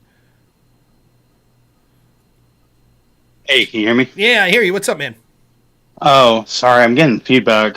Let me turn off YouTube real quick. No problem. All right, cool. So first of all, I just want to say sorry if I do that annoying voice into the mic thing, breath into the mic thing, because I'm also a fat guy. So it's fine. We stick together. No problem. That's good. So all right. So I come from the Crucible. That's where I first heard you. So I mostly agree with you. I think you and I are largely on the same side. But I'm a little bit more black-pilled than I think you are. And so I'm going to try and make the point that I think that guy might have been making before, but I'm trying from a little bit different angle. So I've come to the point where I actually don't think most people really care about corruption. And when I say most people, I don't mean people like who are political activists per se, or like really involved in kind of this world. I mean, like, for lack of a better term, the normies. Mm-hmm. And the reason being is to really quickly go through, I literally just saw, as everyone else did, the Democratic Party destroy their own primary system and throw in basically a coup with Kamala Harris, who, didn't even win a single vote, didn't win any votes in the last primary she did 4 years ago. And even though there's obviously a lot of disgruntlement within the Democratic Party, most of them just fell in line because their whole thing is, well, yeah, they destroyed our entire primary system, and technically the Democratic Party doesn't have any democracy in it anymore, but it's better than those people winning, right? Mm-hmm. So I don't actually... Two things. One, I think that trying to talk about the 2020 election, regardless of the corruption that was in it, and I'm more on the side of, I think you and I probably agree a little bit, is the structure of the election more so than necessarily like magical ballot boxes, enough to swing like 5 states appeared. But I think that most normies don't really care about that. They don't really think about last year, much less 4 years ago. And it's a really complex, sticky issue that it takes like some, I don't know if I'm allowed to say this, it takes some real autism power to like work through, right? So I actually think we should move beyond step one that you were saying. And the reason is because I don't think that anybody cares about step one, the normies at least. It's sad to say, but I think we're reaching a point in American politics where people don't really care. They're like, well, yeah, all politicians are evil and corrupt, and so I just want the one I like to win. Right? Okay, so let's start with that, right? Yeah. First, the first group that you isolate is like Democrats, right? People that think Trump's Hitler don't give a shit. Their fundamental belief is that Trump is Hitler, and therefore anything is justified to stop him. So you're not going to convince that group of people, hey, the FBI did some really crazy illegal shit against Trump. They'll say, great, he's Hitler, great. I wish that the law enforcement during Hitler's time would have done crazy illegal shit against Hitler. So that's not my target audience. Those people are baked in. That's 40% of the electorate. 40% of the electorate's already like, fuck the Democrats, they're evil. I don't care. I'll excuse anything Trump does or Republicans do. I don't care. Democrats are evil. They're the worst, blah, blah, blah. That's not the audience either for this sort of argument. The audience is those other 20% of people, the people that have yet to make up their mind. So just talking about, real quick, so I don't miss it. Mr. Scott, for $2, thank you. How many normies do you talk to or try to get on stream? I talk to a lot. How many do I try to get in stream? It's surprisingly difficult. A lot of people in real life I ask to come on my stream, and they don't want to. And I understand why, because sometimes if you don't talk about politics and then you do publicly, and now all of a sudden your friends and loved ones and your coworkers see that, sometimes it could cause problems. Most people just want to be private about the shit because they see how this could cause problems. So anyways, back to this. Let's do a little test, right? So let's say if we're just focused on that 20% of like sort of undecided or malleable people that are willing to vote one way or the other. Do you think that if the FBI leader tomorrow resigned, and then a new leader came in next week and says, the FBI was incredibly corrupt, they illegally spied on Donald Trump, they stole the 2020 election by telling the social media companies that the Hunter Biden laptop would be fake, and this was a story that would be Russian disinformation. Do you think that 20% of normies would care about that story? So, can I just give us a little bit more than yes or no? I think that if it was presented that way, straight to them, maybe. But the problem is that it's going to get filtered through all the normie, quote-unquote, news sites that are going to basically try and water down and slander to the point where it just looks like, oh, this person voted Republican in 1996, and therefore they're just trying to win Trump the election by making the CIA and Facebook look But bad. I don't care. My whole argument is I'm not the normie news site. When I'm talking to the person, I'm not them. So the question is, what should I, or what should you, or what should anyone else be talking about? And the idea that we should no longer talk about corruption because that 20% of people don't care at all about corruption, I think is false. I think that they will give themselves an out. I think that The problem is with that group of people. Now, there's also problems with the other 80%, the 40% on each side, but I'm not going to talk about them for the sake of this argument. But for those people, the problem is, what does it do for your worldview if you definitively know that the institutions that you're just implicitly told to trust are lying to you and are corrupt? Like, for example, take politics out of it. If you found out that the primary care physician that you're going to, your doctor, is actually intentionally giving people pills that he knows would be bad for them because he makes a shitload of money, what would that do to your entire foundational belief about your healthcare? It would screw it up a lot. And so, isn't there the old Mark Twain quote? It's easier to convince people that how's the quote go? Something in fact, it's harder to convince someone they've been scammed, right? Then, I'm fucking up the quote. But basically the idea is people are so unwilling to admit they've been scammed, right? They would rather continue to get scammed than admit I've been scammed because it says something about the people. They don't want to believe that and it would shake their foundational beliefs. But you've already conceded that if it was presented to them in some sort of way, it would be an issue that mattered to them. So the question is, we have two options going forward. We just completely concede and say there is never any way that we could ever convince those people in any circumstance whatsoever, so therefore we don't even try. And we just talk about other things. I think that that's a mistake because I think that unless that corruption is dealt with, then nothing else matters. They'll continue to be able to steal elections in this way in perpetuity. And we're quickly getting to the point where with the authoritarianism we see around the world and in the United States with the control of new forms of media, we have this sort of golden era where the internet was free and it allowed us to sort of break through, which is the only reason we got someone like Donald Trump in 2016, or the only reason we got something like Brexit, because we had this golden era where average people could have a voice, and it's quickly being closed. And if we don't do something about that now, it's going to get worse and worse and worse and worse till we'll find ourselves in the United States like you see in the UK now. You'll post, I don't like Kamala Harris, you'll go to jail. That's racist. You can't say that. 6 months in the gulag for you. That's where we'll end up. And the people will accept that. It'll be too hard then to reach a mass group of people. So I think that ceding that argument and not talking about it when blatant evidence of corruption comes out is a huge mistake. The other problem is there's also a non-unique problem on what you say that, okay, what should we talk about instead? Because everything that we could potentially talk about would fall through the same criticism that you just gave me. People are still going to get the majority of whatever issue we talk about that's going to be sort of filtered through the very organizations that you talked about. For example, I'll just say this quickly. Like if you're on the Crucible, right? You're probably at least somewhat of a fan of sort of the religious ideas that they talk about. But the truth of the matter is, it doesn't matter how persuasive me or Andrew Wilson or anyone is, if they're getting their information from some liberal preacher. If it's getting filtered through that, then it doesn't matter what Andrew says or what the people in the Crucible says or what Jim Bob or Jay Dyer says. Inevitably, what will happen is people will say, I'm more willing to listen to someone like Andrew Wilson than I am my preacher. That's how those people wake up. But if Andrew just gives up and says, well, there's no sense even talking about this stuff because it's going to get filtered through culture, it's going to get filtered through the church, which I think many of these institutions and churches are ran by people that are, if not outright pushing secularism, like at least unwillingly doing so. So at some point you have to speak up for the issues you think are important, even if you're black-pilled and think there's a small chance that it wakes a considerable amount of people up. Because to not do so is to concede defeat. So a couple of things. One, I'm Catholic, so I totally get the whole having to dodge the liberal. Yeah, right. The liberal. It's basically a minefield out there. Thank you for the follow-up. But so I am only a little bit black-pilled. I'm not super black-pilled, but I'm just a little bit. And I agree with you fundamentally. The thing that I guess the friendly amendment I would argue is this.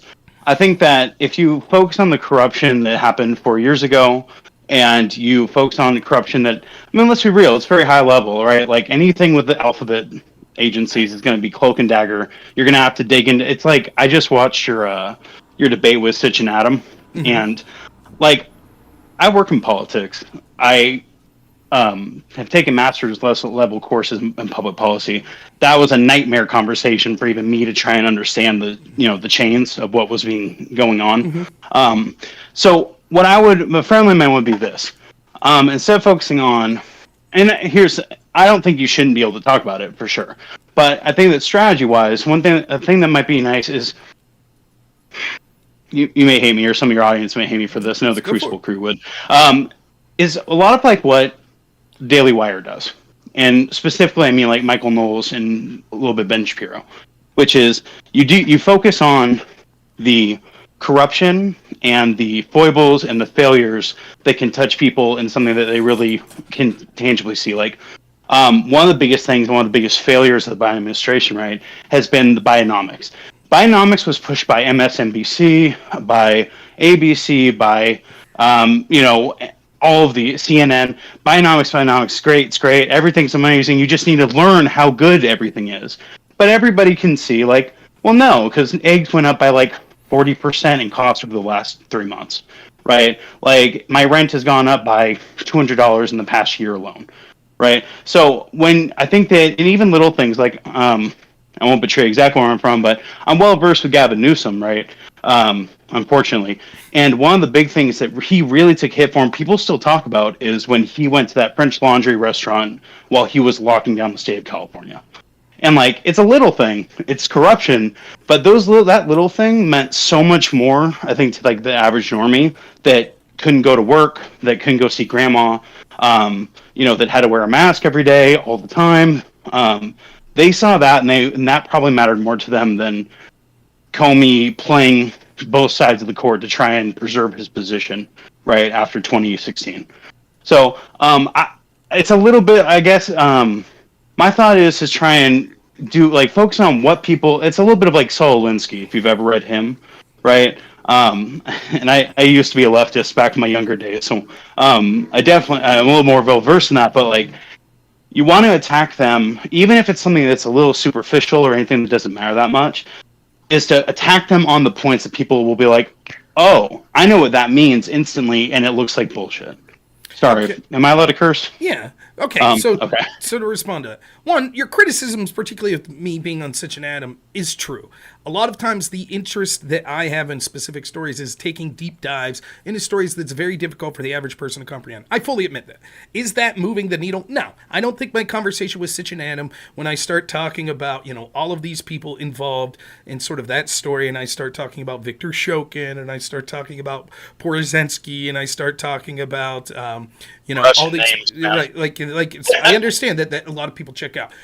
It is true that sort of conversation isn't going to move the needle. Do I talk about these other things a lot? Yes. For example, I've talked about the Epstein story a lot because one thing that's easy for people to understand is powerful people molesting children and getting away with it. Easy to understand. Yep. I talk about COVID a lot because one thing that's easy for everyone to understand is you lost your home, your mom died in a nursing home, you couldn't go visit while the Democrats went out and celebrated and did whatever the fuck they want and burned down cities. So I talk about that a lot. However, this story that I'm talking about here, let me make it easy to understand in one sentence. FBI covered up Biden corruption, lied to social media, forcing censorship. That's it. It's not archaic. It's not difficult to understand. We now have proof positive. That's not true. It didn't happen. Mark Zuckerberg said it did. That's what happened on Facebook. Now let them get into the weeds.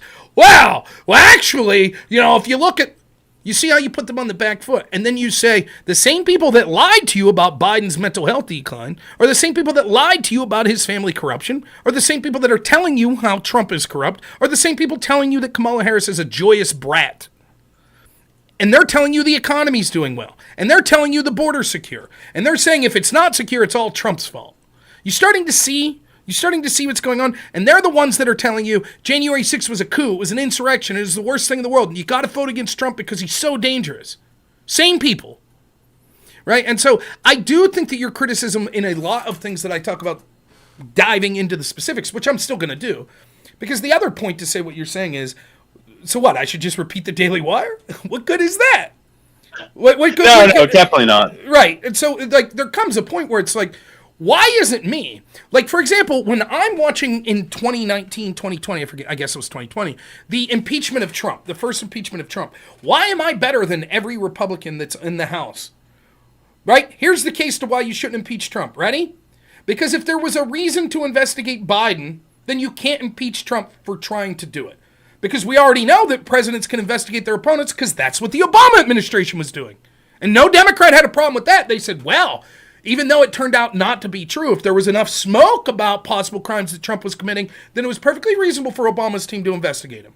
So same would be true here. Simple. And yet Republicans didn't make the case. And so the people, I think too many people, I think you're right, what you're saying is right, that the average person isn't doing deep dives, and as soon as they hear someone doing a deep dive, many people tune out. But someone needs to do the deep dive. Someone has to. Why does it have to be me? Why does it have to be a guy that works 90, 100 hours a week? Well, because it's no one else. That's why. Now you got people out there that are pretty good in this, like Mike Benz. I think he does way more than me, and he's phenomenal. But I don't know how good he is at taking that information and making it palatable in a way that people can understand. And although it is true that I'm admitting, and I think you're right, that oftentimes it's difficult for the average person to understand when I'm doing a deep dive on something, I think it's far more likely that more people are accessible to it when I'm talking about it because I'm just a normal guy than someone who's been involved in Washington and statecraft for 30 years. And I think too is, and I will say this, I didn't mean to offend you. You did a really good job. I did learn a lot by listening to you and Sitch and Adam. Mostly you and Sitch duke it out, right? Yeah, Adam was pretty worthless, wasn't he? I don't know what happened to that guy, man. 'Cause I listened to him a few years ago for a bit when I was working as a guard, and they, have like 6-hour shows, so I just put it on. Yeah. He used to, I don't know what it is, man. I think that he used to be a little bit more. I think he tried to understand other people's positions a little bit more, and then I think that he got burned basically because he was not being discerning enough, and now he seems like he just kind of shut a lot of shit down, unfortunately. But well, I think that, listen, I'll just call it balls and strikes. I think that Sitch is a pretty smart guy. I think Sitch has biases too. So do I. We all have biases. He threw a fit in that debate because I mentioned this. They could say I'm biased the whole time, which is true. I am biased. I am biased as an anti-establishment person. So it is true. Now, I try to rein that bias in, but I'm biased. That's undoubtable. And it is a fair criticism to say, if all things are equal, there's a 50% chance that the FBI acted corrupt or a 50% chance they didn't on a specific situation. My bias will probably tend to lead me to believe more on the corrupt side. That's true. Now, I'll defend the reasons why, etc. Sitch's bias is an institutional bias. He's going to be biased until institutions that he trusts tell him that there's something to his story. And so if the FBI is like, we don't really see where the Biden family did wrong here, he's going to tend to believe that. Even if you could show a bunch of other evidence that shows that the FBI intentionally came to that conclusion. Adam, my criticism of Adam is, I think sometimes Adam realizes that he's not equipped for the conversation. And so how does he deal with it? By trolling, by memeing his way through it, right? Because I think Sitch is objectively more of a conversationalist debater when it comes to sort of these very specific types of issues. And so what's Adam going to do? You don't want to feel like you're the odd person out, so I'll meme my way through it. It's clearly stupid. Sitch dealt with that argument, and blah, blah, blah, blah, blah. And it's like, okay, dude. But I don't give a shit. I mean, teach their own. The world needs ditch diggers too. Not everyone has to be a great debater or super well read on a topic to have an opinion on it or to contribute to a stream. And look, part of streaming is entertainment. And if maybe that model works for them, I think they get more streamers or more viewers than me. So, hey, good for them. I don't wish them well. I don't think they're terrible people. I just think that Adam added nothing to that conversation. And the one thing I can't stand is if you want to be a dick and you want to be aggressive or you want to be memey or you want to be trolling, I don't mind that. But then don't clutch your pearls when I push back a little. Oh my God, we're going to kick you off the show now. Fuck you, you crybabies. And like I said, Adam several times in the past afterwards seemed to leave on good terms. Several times in the past I was like, hey, do you guys want to talk about this? No, you called Sitch a liar. We don't want to talk to you. Okay, where? Where did I call him a liar? I don't recall that. I sat through like 7 hours, man. It was pretty rough, like those long form, but you didn't call him a liar before he jumped off. I never heard it. Now, I'm not saying it couldn't have happened. Maybe on some Twitter thread I did. Theoretically, I'm not here to say I'm a beyond reproach and I've never called someone a liar. I certainly have. But I asked repeatedly where, and I've constantly been told, no, we don't want to talk to you because of this. And then P.F. John reaches out to me and is like, hey, Sitch wants to talk to you about the elector scheme. Really? What changed? I thought I called him a liar and I wasn't allowed to talk to him. What happened? I was told that just a month and a half ago by Adam. Something changed? Did they realize they were mistaken? They no longer care that I called him a liar? I'd still love to see proof. The accusation was made, so let's see the proof. It's bullshit, childish games like that from Adam. It's like, dude, I don't understand what your big fucking deal is here, right? Like, I don't care. And then, someone like Pisco, they'll be like, oh, you're too confrontational. You do this, that, and the other. Or they were going at counterpoints the other day, where they were like, you were besmirching us by saying that we're audience captured, and, you shouldn't do shit like that. Dude, you guys said I called Sitch a liar, and no one's able to provide the receipts. So if you're going to do streams criticizing other people, now me, myself, I don't give a shit.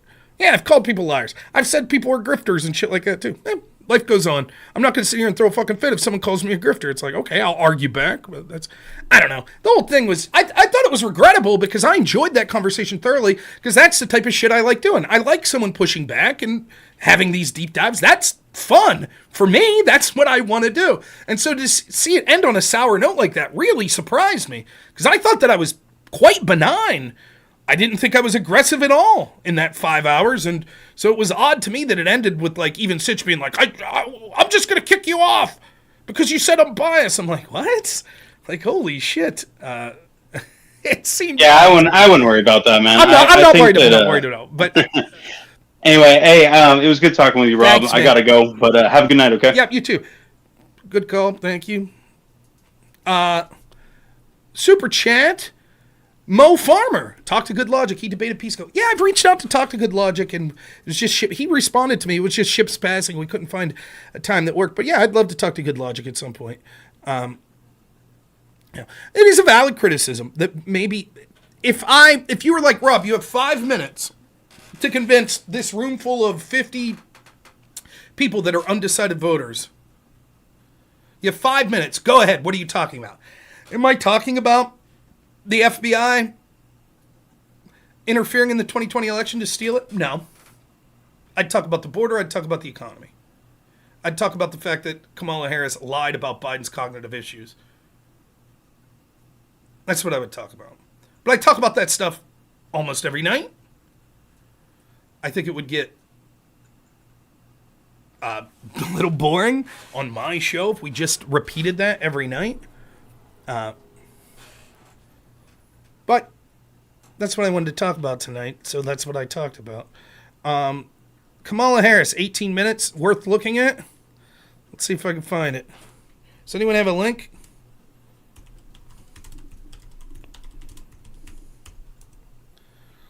YouTube?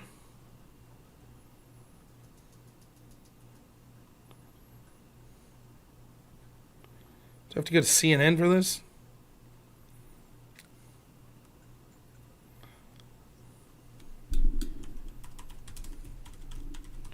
I'd like to see the full 18 minutes. I've seen little clips, but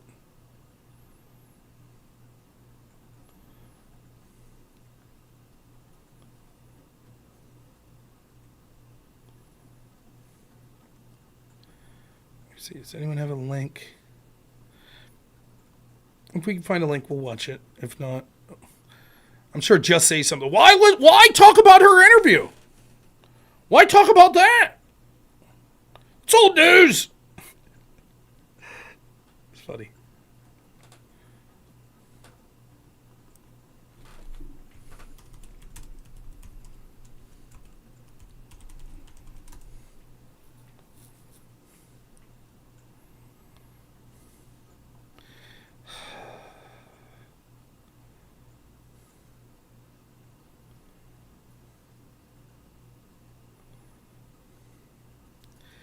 Just find a bunch of little clips.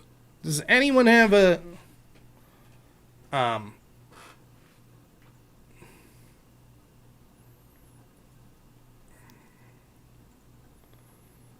link?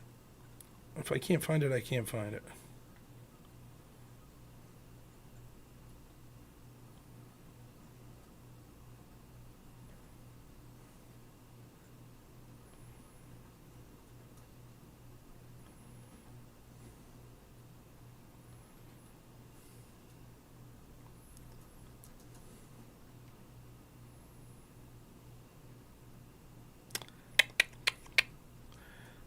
Whoa, computer's screwing up there.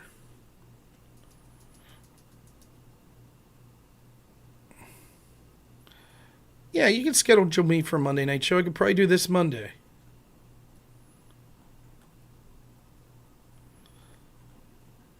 Find me this 18-minute interview. See, this is what I hate. Like, CNN's probably flagging people that are putting the whole interview up. So you can find these little clips. But in interest of fairness, I'm trying not to look at just a 1 or 2 minute clip. I'd actually like to see the full 18 minutes.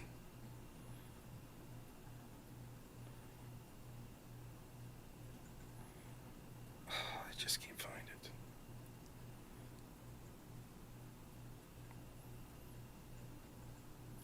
Maybe it's on CNN's website.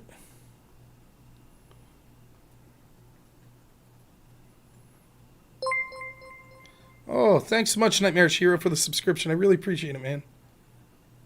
Family's doing great, Minute Man.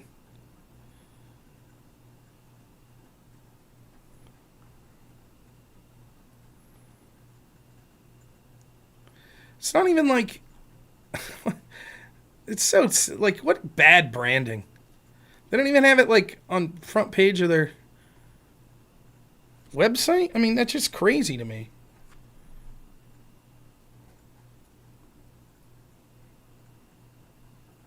Maybe if you're in your home state.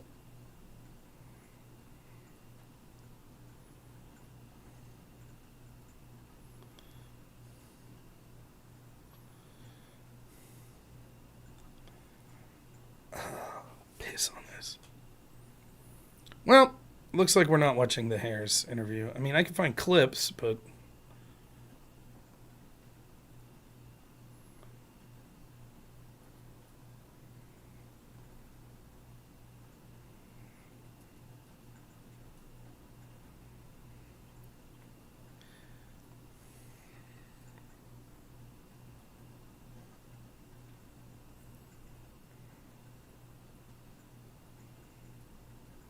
President Harris, you were a very... Here's some clips. We'll see what we can do. Oops, wrong.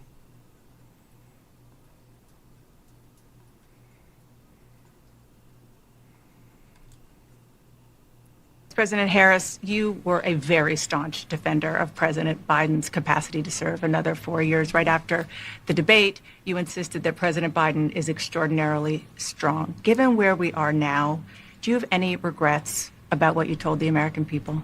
No, not at all. Not at all. I have served with President Biden for almost 4 years now, and I'll tell you, it's one of the greatest honors of my career, truly. President Harris. Yeah, she doesn't regret lying. But... all right, so we got a transcript. I don't know if that helps.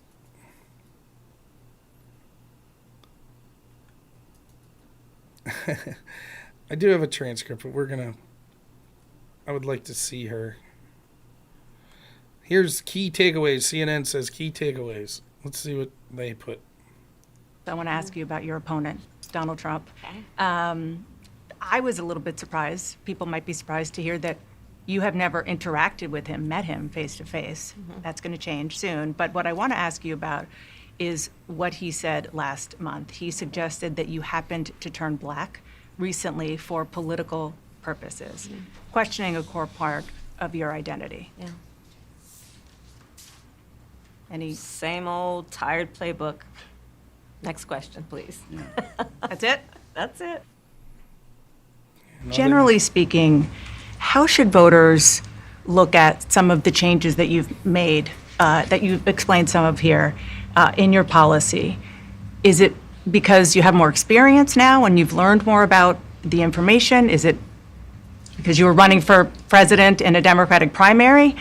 And should they feel comfortable and confident that what you're saying now is going to be your policy moving forward?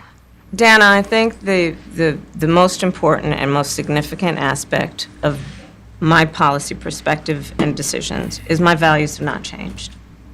You mentioned the Green New Deal. I have always believed, and I have worked on it, that the climate crisis is real, that it is an urgent matter to which we should apply metrics that include holding ourselves to deadlines around time. We did that with the Inflation Reduction Act. We have... Hey, listen to that line again. This is the first I'm hearing this. Listen to this. An urgent matter Okay. to which we should apply metrics that include holding ourselves to deadlines around time. Deadlines around time. As opposed to the deadline's not around time. She is an expert at saying nothing while talking a lot.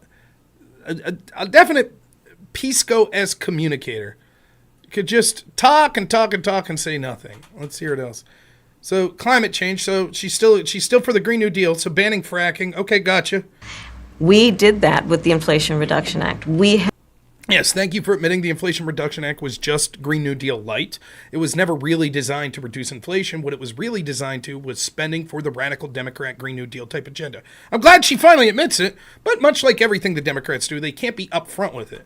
You see, the fact that you see Kamala Harris adapting so many of Trump's policies and them sort of trying to come back from her radical tenure as a senator when she bothered to show up to vote is just an admission that actually the policies that the Democrats talk about on every year except election year are massively unpopular. They have to pretend to adapt to the positions of their opponents just to try to get in there, and that's with having all the help from the intel agencies, the mainstream media, the majority of corporations, the majority of social media, etc.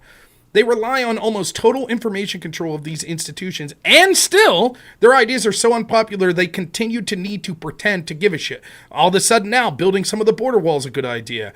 The no tax on tips thing's good. They picked on J.D. Vance when he was talking about people should pay less if they have children, and now they're endorsing the child tax credits.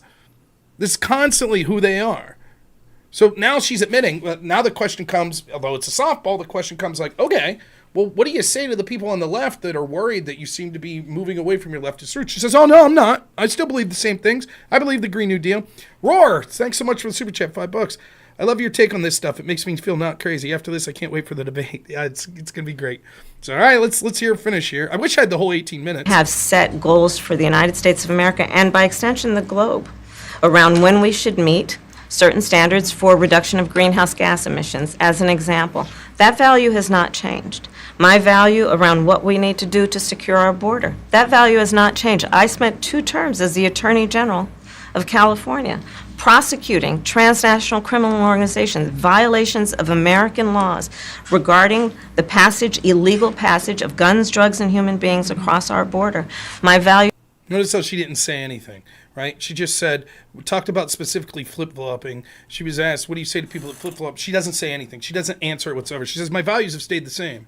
Okay, were her values such as Green New Deal type shit? So when someone in Pennsylvania, where fracking's popular, a swing state that they'll need to win, so when I'm talking to people in Pennsylvania and say, Kamala Harris wants to ban fracking, and because she won't come out with an actual, like, hard-hitting interview or policy prescriptions, etc., she just lets people on her team, as she hides behind them, say, no, she's not against fracking now. But then the one time she gets in front of the cameras in an interview, she says, no, my heart's still in the same place. My values haven't changed. So can you explain to me the values? If your value hasn't changed, and you wanted to ban fracking, you said absolutely you'd ban fracking just 2 years ago or 4 years ago. What's changed?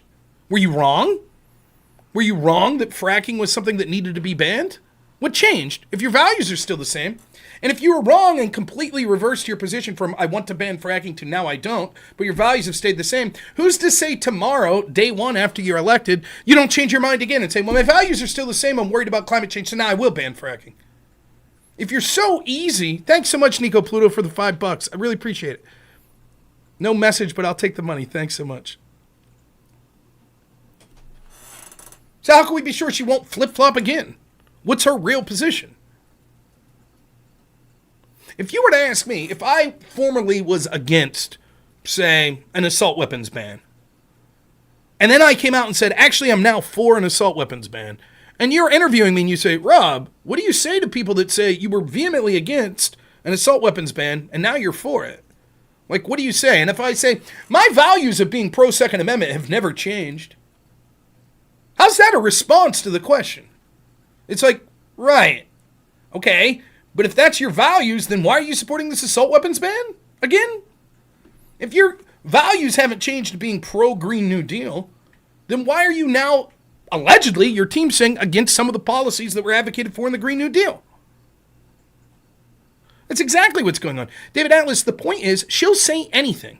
They don't give a shit. They're just throwing promises out there that they do not intend to keep whatsoever. They'll say any bullshit to get elected. She literally, she would come out today. If their internal polling says actually banning fracking is very important, she'll come out tomorrow and say, yeah, banning fracking. Yep, sounds great. And then if 3 days later the pollster comes out and says, shit, we screwed up. When we sent you that email, we meant to say, actually, it's very unpopular. She'd come out 3 days later and say, never mind, I'm not against banning fracking. I never really said I was for banning fracking. And the media would cover for it. They'd say, well, yeah, true. She's against the ban now. That's all that matters. Who cares what she says 3 days ago?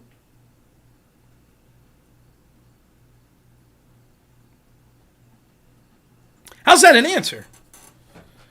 Her values on the border have been the same. She went against human traffickers. Okay, cool. Maybe she did go against human traffickers. I would say that's probably horseshit, but let's assume for the sake of argument that's true. When she was in California, she went against human traffickers. I saw when she was running for president, I saw that she said it shouldn't be a crime for illegals to come here.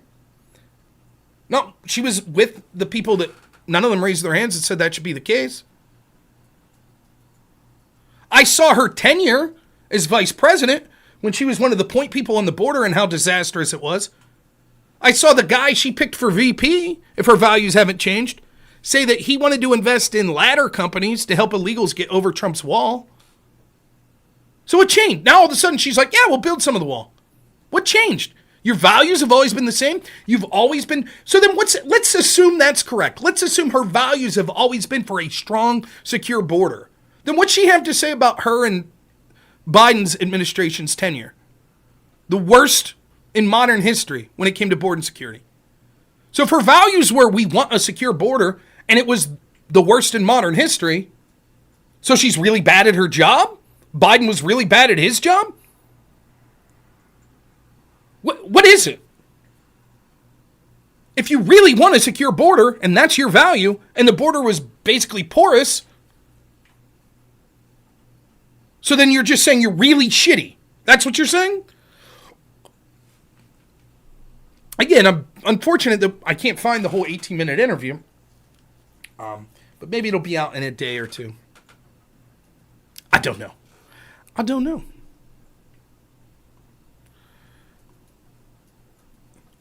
Now, we ended up talking about this a little. I will say, I planned on, before I had to defend why it was important to talk about the Zuckerberg story, that it's in collaboration with a large tandem of stories. I briefly mentioned this. The founder of Telegram being arrested in France. Looks like Brazil is going to go after Elon Musk and X. It is an all-out assault on free speech. We see what's happening in the UK. We seem to be at what could very well be a tipping point where free speech, as bad as it's been, it's going to get worse. No one gives a shit. The Twitter files came out. No one gave a shit. People like Just Say Something said, it's hard to understand. Whatever. Old news. We knew they censored conservatives. Old news. So when the proof came out, no one did anything. And we're learning to accept this more and more. The more people like Just Say Something say, everybody knows it, time to move on, just accept it. The more we accept that and we stop talking about, by the way, the same's true of things like COVID. Just accept it, time to move on from COVID, just move forward. Nah, Kronik, I don't want to curb someone else's video that was talking about. Who cares if X is banned in Brazil? Me? Because if the State Department in Brazil is helping X be banned there, and it seems like the State Department's probably involved in France in helping the founder of Telegram, these are designed to bankrupt and go after the leaders of free speech platforms or freer speech platforms that is specifically targeted by the U.S. State Department, or as Mike Benz calls it, the blob. And so if we say, well, fuck it, and then maybe they sue Elon Musk for $5 billion and say, oh, what do I give a shit? Who cares if Brazil does that? And then Elon Musk is forced to sell X. And it goes back into the hands of someone that the State Department can control. Now, all of a sudden, you're being censored on X again for talking about the next Kamala Harris scandal. And the signal's then sent to places like Facebook, YouTube, etc. Yep, you better play ball with U.S. executive agencies. Better censor what the establishment globalists around the world want. or they'll come after us with fines, penalties, etc. So just because it's only in Brazil now, trust me, that will have repercussions that will affect it all around the world. Let's say the state, first, it seems like the State Department, if you follow Mike Benz, he heavily believes that the State Department's involved in this at some level. Second, the State Department should be sanctioning countries like France and Brazil for not sticking up for free speech. Third, let's assume that they weren't for a second. Okay, it still would affect free speech in the United States because even if the State Department's not behind it. For example, if the lesson's sent, if Brazil and France and countries in the European Union say, you know what, X, we're now going to ban your platform from our countries or fine you for billions upon billions of dollars, the most likely outcome of that is either one, that the company goes bankrupt, or second, what's more likely is they start to moderate the policing of free speech in those countries in a way that will mean that it will almost be inevitable that the same thing is applied in places like the United States. Gizmo, thanks for the cheer, man, for $5.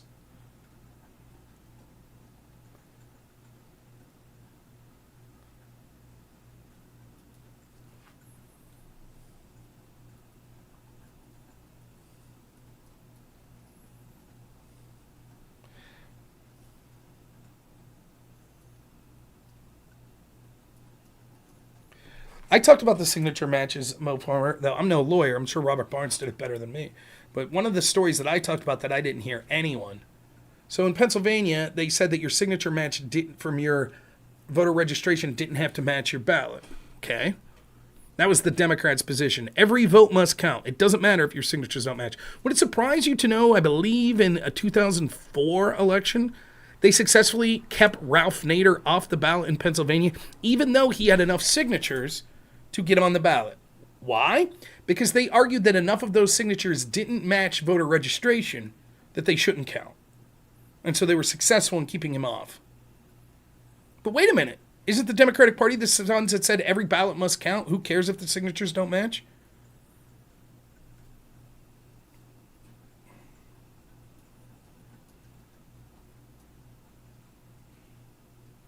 We'll see, Ricky. I'll just say, if you can't see the obvious implications of major countries around the world fining or banning X and how that has a chance to completely snowball to where it will affect countries like the United States, then this probably isn't the right channel for you, because that seems to be such an easy connection to make that I don't know that the other things I talk about will be hitting home for anything, because I don't know. I don't know the rudimentary level that we need to discuss things to be able to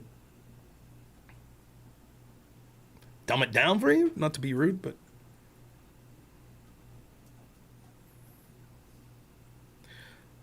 like imagine if this happened to like the European Union and South America all say we're banning gas automobiles, and you'd say, I don't give a shit, I don't care at all, won't affect us in the United States. Then all the car manufacturers say, well shit, we're no longer going to make gas automobiles then, because the only country we could sell them then is the United States, and if we completely change to electric vehicles, we'd still be able to sell those in the United States, and now we would comply with the rest of the world.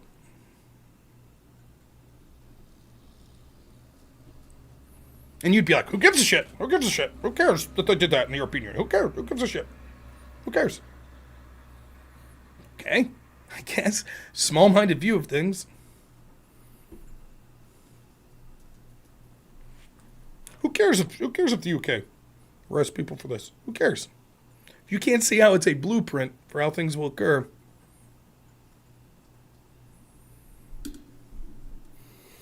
all right, what else do we got here?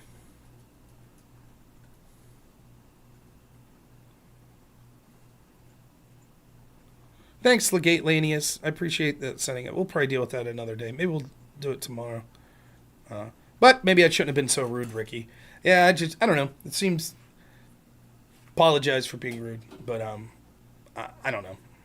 I guess I sort of get frustrated with sort of those ways of thinking. Who gives a shit? Who gives a shit? The one free speech platform we have in the United States of any meaningful size being attacked around the globe, but constantly. Who gives a shit? Who cares?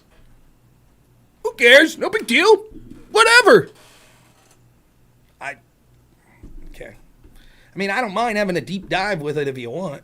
I mean, I could recommend, For example, Mike Benz, the past couple days, he did a Tucker interview talking about the founder of Telegram being arrested. He's been posting quite frequently about the State Department's involvement with Lula in Brazil, specifically going after Bolsonaro, places like X that were used for Bolsonaro supporters to go after them. He's been predicting that Lula and others in Brazil would eventually go after X and that the State Department was behind that and was allowing it to occur. He talks specifically about how the State Department was pro-free speech going into 2014, 2015 because they were able to use free speech on the internet to have sort of color revolutions around the world. That's why they were for places like social media that were springing up and allowing individuals to talk face to face or person to person on a mass scale. However, they realized with Brexit and then with the election of Donald Trump that sort of talking face-to-face meant that they didn't have narrative control in their home-based countries like the UK and like the United States. And so ever since then, they pivoted to a strategy of saying that they need to censor disinformation. He actually posts clips of one of the guys that was at NATO saying that the way to fight battles now would be tweets, not tanks.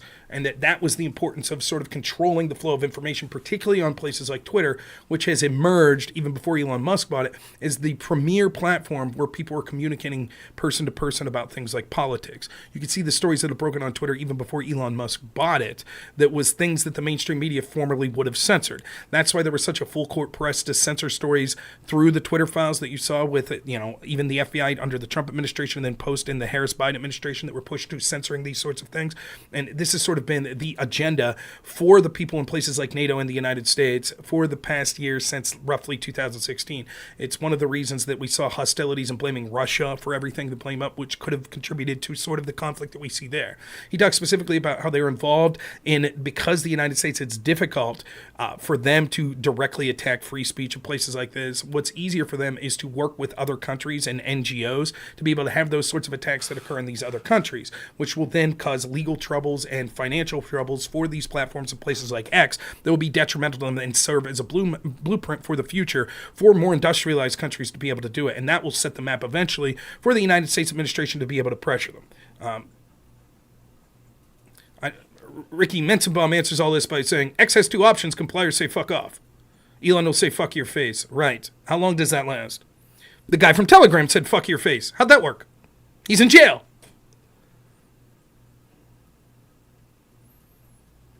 Good. But you would say, who cares? Who cares about that? Who cares? Who cares that they tried to force him over and over again? Who cares? Who cares that the Atlantic Council was pushing for that? Who cares? He said fuck off. Now he's in prison. Well, I guess he's out on bail and basically on house arrest. Who cares? All right. So, tomorrow night, we'll be doing a show. We'll try to... What's the answer? Well, the answer is to force Republicans to start forcing the weaponization, the government weaponization program, to actually bring in people like Mike Benz to be able to detail specifically how these institutions or these executive agencies have been weaponized against the American people and against people around the world going after free speech. It's to get rhinos out and primary them, the people that defend this sort of stuff, that want to do things like continued people like... what's his name? Mike Johnson, the Speaker of the House, that complains about this sort of stuff and then funds the FBI to the tunes of billions of dollars. We need to stop funding them. We need to stop funding the State Department, all these institutions that would be able to do these sort of stuff. And we need to start putting sanctions on the countries that are going against free speech, like the UK, Brazil, France, etc. That's the answer. Or we could just take your point and say, who gives a shit? Musk will say fuck off.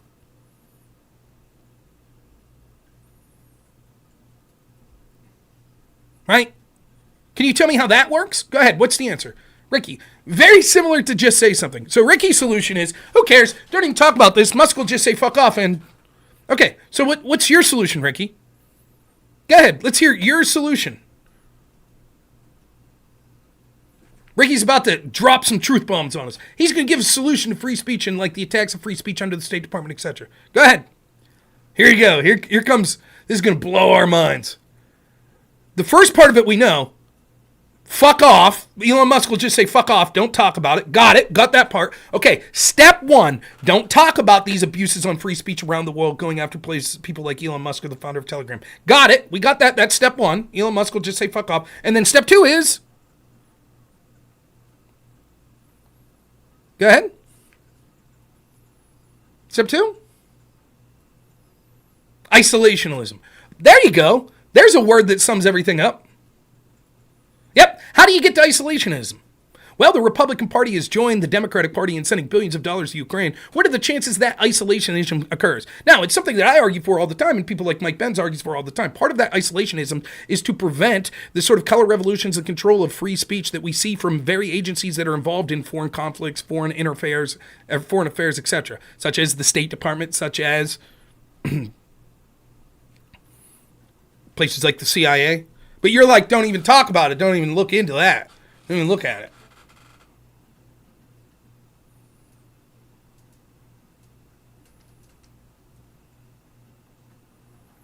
I mean, hilarious. Okay. All right, let's raid someone on...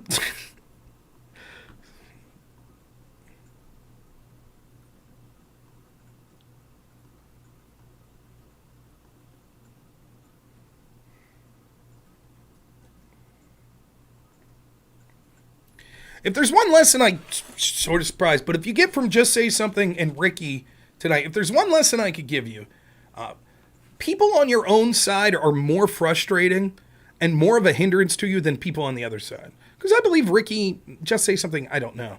But I believe that they're probably patriotic people that mean well. Super chat, thanks so much, John Beard. Ticket fee, food for thought and technique. Thanks. But let me give you a left-wing iteration of them. I went to this, I'll tell you a story.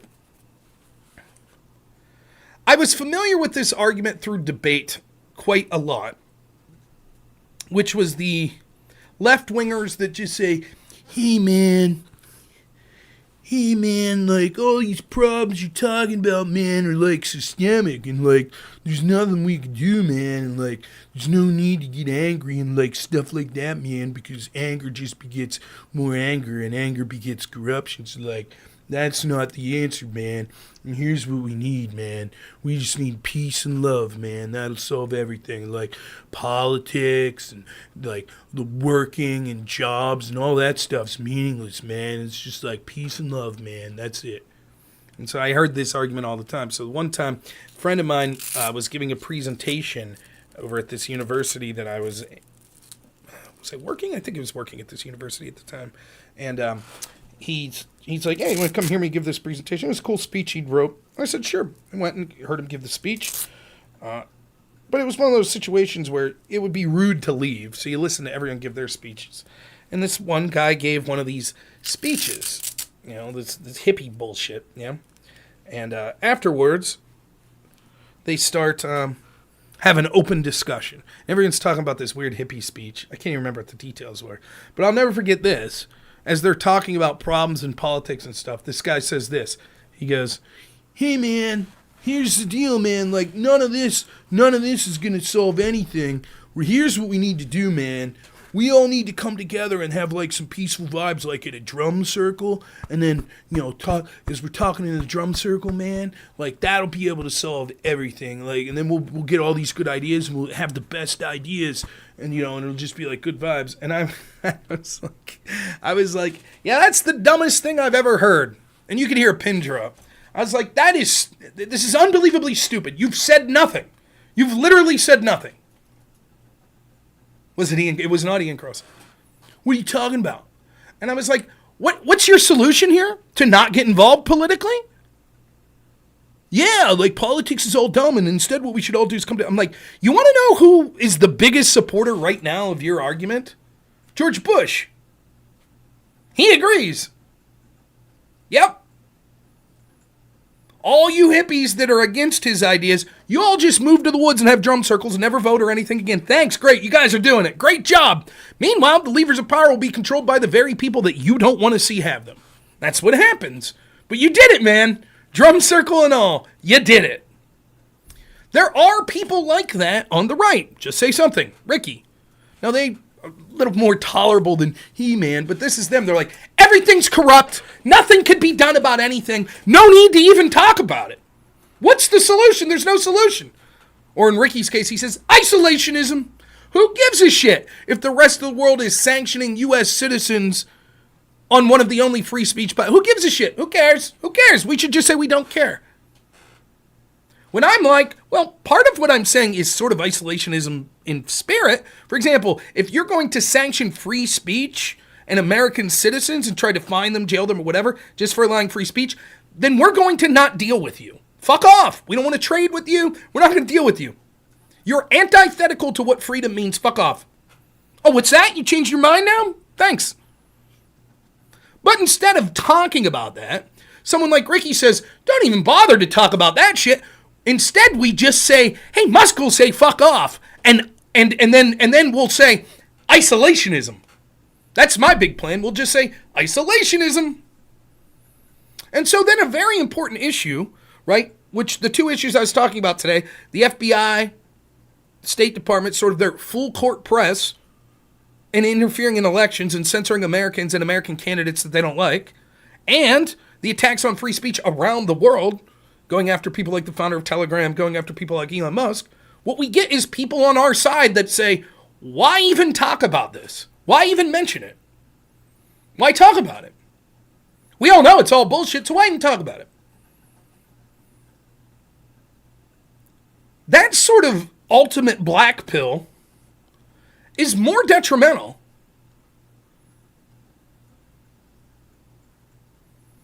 than anything the left's going to say to you.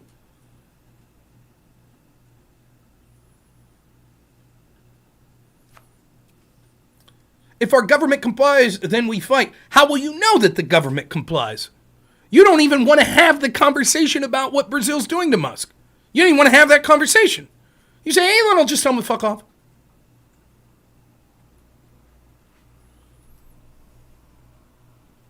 Oh, Vita, I did promise I would answer that. Why is Zuckerberg choosing to bring this up now? Well, multiple reasons. One, perhaps he is worried that it is not clear-cut that Kamala Harris will win. And in that world, he's worried that there will be repercussions if Donald Trump wins. Now he could say, hey, look, we were coerced. It wasn't really our fault. We admitted as much before the election. We want to work with you, Trump. That's potential reason one. Potential reason two is, even if he doesn't think that Trump has a chance to win the election, which there's a chance that Trump's going to win. But even if he doesn't, maybe he thinks that culturally there's enough of a shift where people are getting upset because people like just say something are wrong when they tell us just shut up. It's already happened. We all know it. Shut your mouth. Or people like Ricky, that there'll be enough of a switch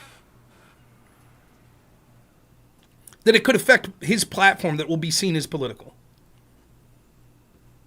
And the third and far less likely answer is maybe he's had a change of heart. Maybe he feels shitty. And I guess that's two-parter. Part of it is maybe it's because he's grown a conscience and realizes that censoring people that were saying truthful information is bad. Or maybe he feels that he didn't get the sweet deal that he thought he would get by complying to sort of the establishment. Maybe it's not working out for him. Aftershocks, thanks so much for the subscription. So he's like, well, fuck them then. I would have continued to go along with their bullshit, but they're not doing things, they're not scratching my back enough, so maybe if I come out with this, maybe they'll be more reasonable to me in the future. You didn't say don't talk about it. You said, what's it our concern? Who cares? That's what you said. So you can talk about it, but I'm just going to say, who gives a fuck? Okay, fair enough. You didn't specifically tell me I can't talk about it. You just said, who gives a fuck? Why do we care? We should focus just on the United States. Got it.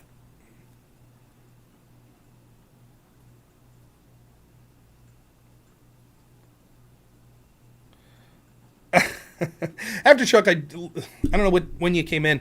You're just going to have to go back and watch the last three. I literally just finished talking about that Aftershock. I gave like 3 scenarios and what his intention was releasing that statement. 1, he's afraid that Trump will win. 2nd, he's afraid that the culture will shift. 3rd, that he grew a conscience, or he feels that the Democrats didn't give him what he wanted or the establishment didn't give him what he wanted. Or maybe it's the boost in testosterone. That could be too. It's very weird. People talk shit on Zuckerberg, but he kicked the shit out of me. Like, he's in shape. He's training with people. Isn't it amazing the people that we think are like, and I'm not saying that doesn't mean he's not a shitty person, just because he has some cool hobbies. But it's amazing, right? The hobbies that, like, he saw him, he was doing, like, blacksmithing with, like, these Japanese masters. He's doing, like, MMA shit. And he's getting punked out, too. I saw some of the MMA events he was at. He's like, people aren't even, like, he's standing with, like, an entourage, and people aren't even paying him attention. Imagine being, like, one of the most powerful, richest people in the world, and you're putting yourself in a position where you're, like, the little brother. Kind of interesting. But, all right, let's find someone to raid. Tomorrow night will be a call-in show, and you don't have to disagree with me. Though it makes it better if you do. I think it's more entertaining. But I do appreciate all the calls, the super chats, the donations, the subscriptions, and just the chatting and interacting with me. Even those that I mocked and made fun of. It's just who I am. No hard feelings. Even just say something. Ricky, I wish you all the best. I really do. Any lefties that are watching? Oh yeah, I gotta go to Twitch.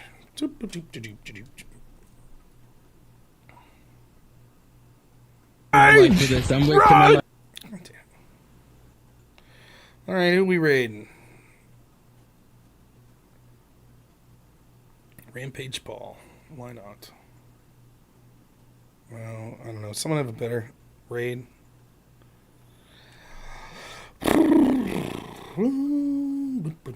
Recommended channels.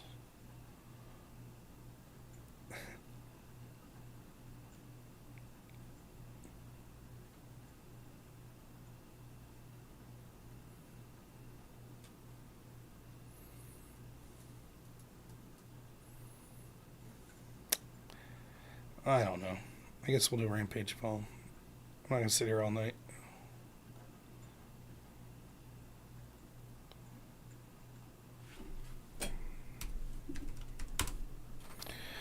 Oh, man. It is hot as heck up here in this room. What time is it? How long have I been streaming? I don't want to cheat people. 2 hours. Oh, Gibbs is on? All right, Gibbs, if Gibbs is on. Let's do Gibbs. Thought I followed Gibbs, but I'm not doing a shot with him tonight. It's late. I got to be up at it's not an absurdly early hour, but it's a weird time. Tomorrow I got a doctor appointment in a town over, so it's going to be about a 45-minute drive. And I took my appointments at 8 a.m., so I got to be up showering at 6:30 and make sure I'm getting on the road. So I want to get to bed at a pseudo-reasonable hour here. But call-in show tomorrow. If not, we'll talk about other stuff. Thank you so much, everyone. Even Ricky and Just Say Something. I know it was contentious, but I like you guys. I like everyone here. Thank you. Your money is greatly appreciated, for real. I do appreciate it. I will be using it to buy a nice dinner for me and my wife and my son next Friday on my 10-year anniversary. So, in good news, I should stream tomorrow night, and you should. I took next week off work, so hopefully you'll be seeing me. You won't see me this weekend. We're going camping and stuff, but hopefully you'll see me Monday, Tuesday, Wednesday. Maybe I'm going to be doing a show with Aircraft Sparky Monday. Supposed to be talking to Sitch from Adam and Sitch about the electors business. That's supposed to happen sometime next week with P.F. Jung. I'll try to set up a debate or something like that with some lefties. We'll try to get some shit rolling. So, Monday night on Sparky's show. Let's do it. It'll be fun. His show's always great. I always like working with Sparky, so it'll be a good time. We rarely, because my work schedule, get to work together. So, all right, raid's going to start. So thank you so much, everyone. I really appreciate you all. As always, have a good one.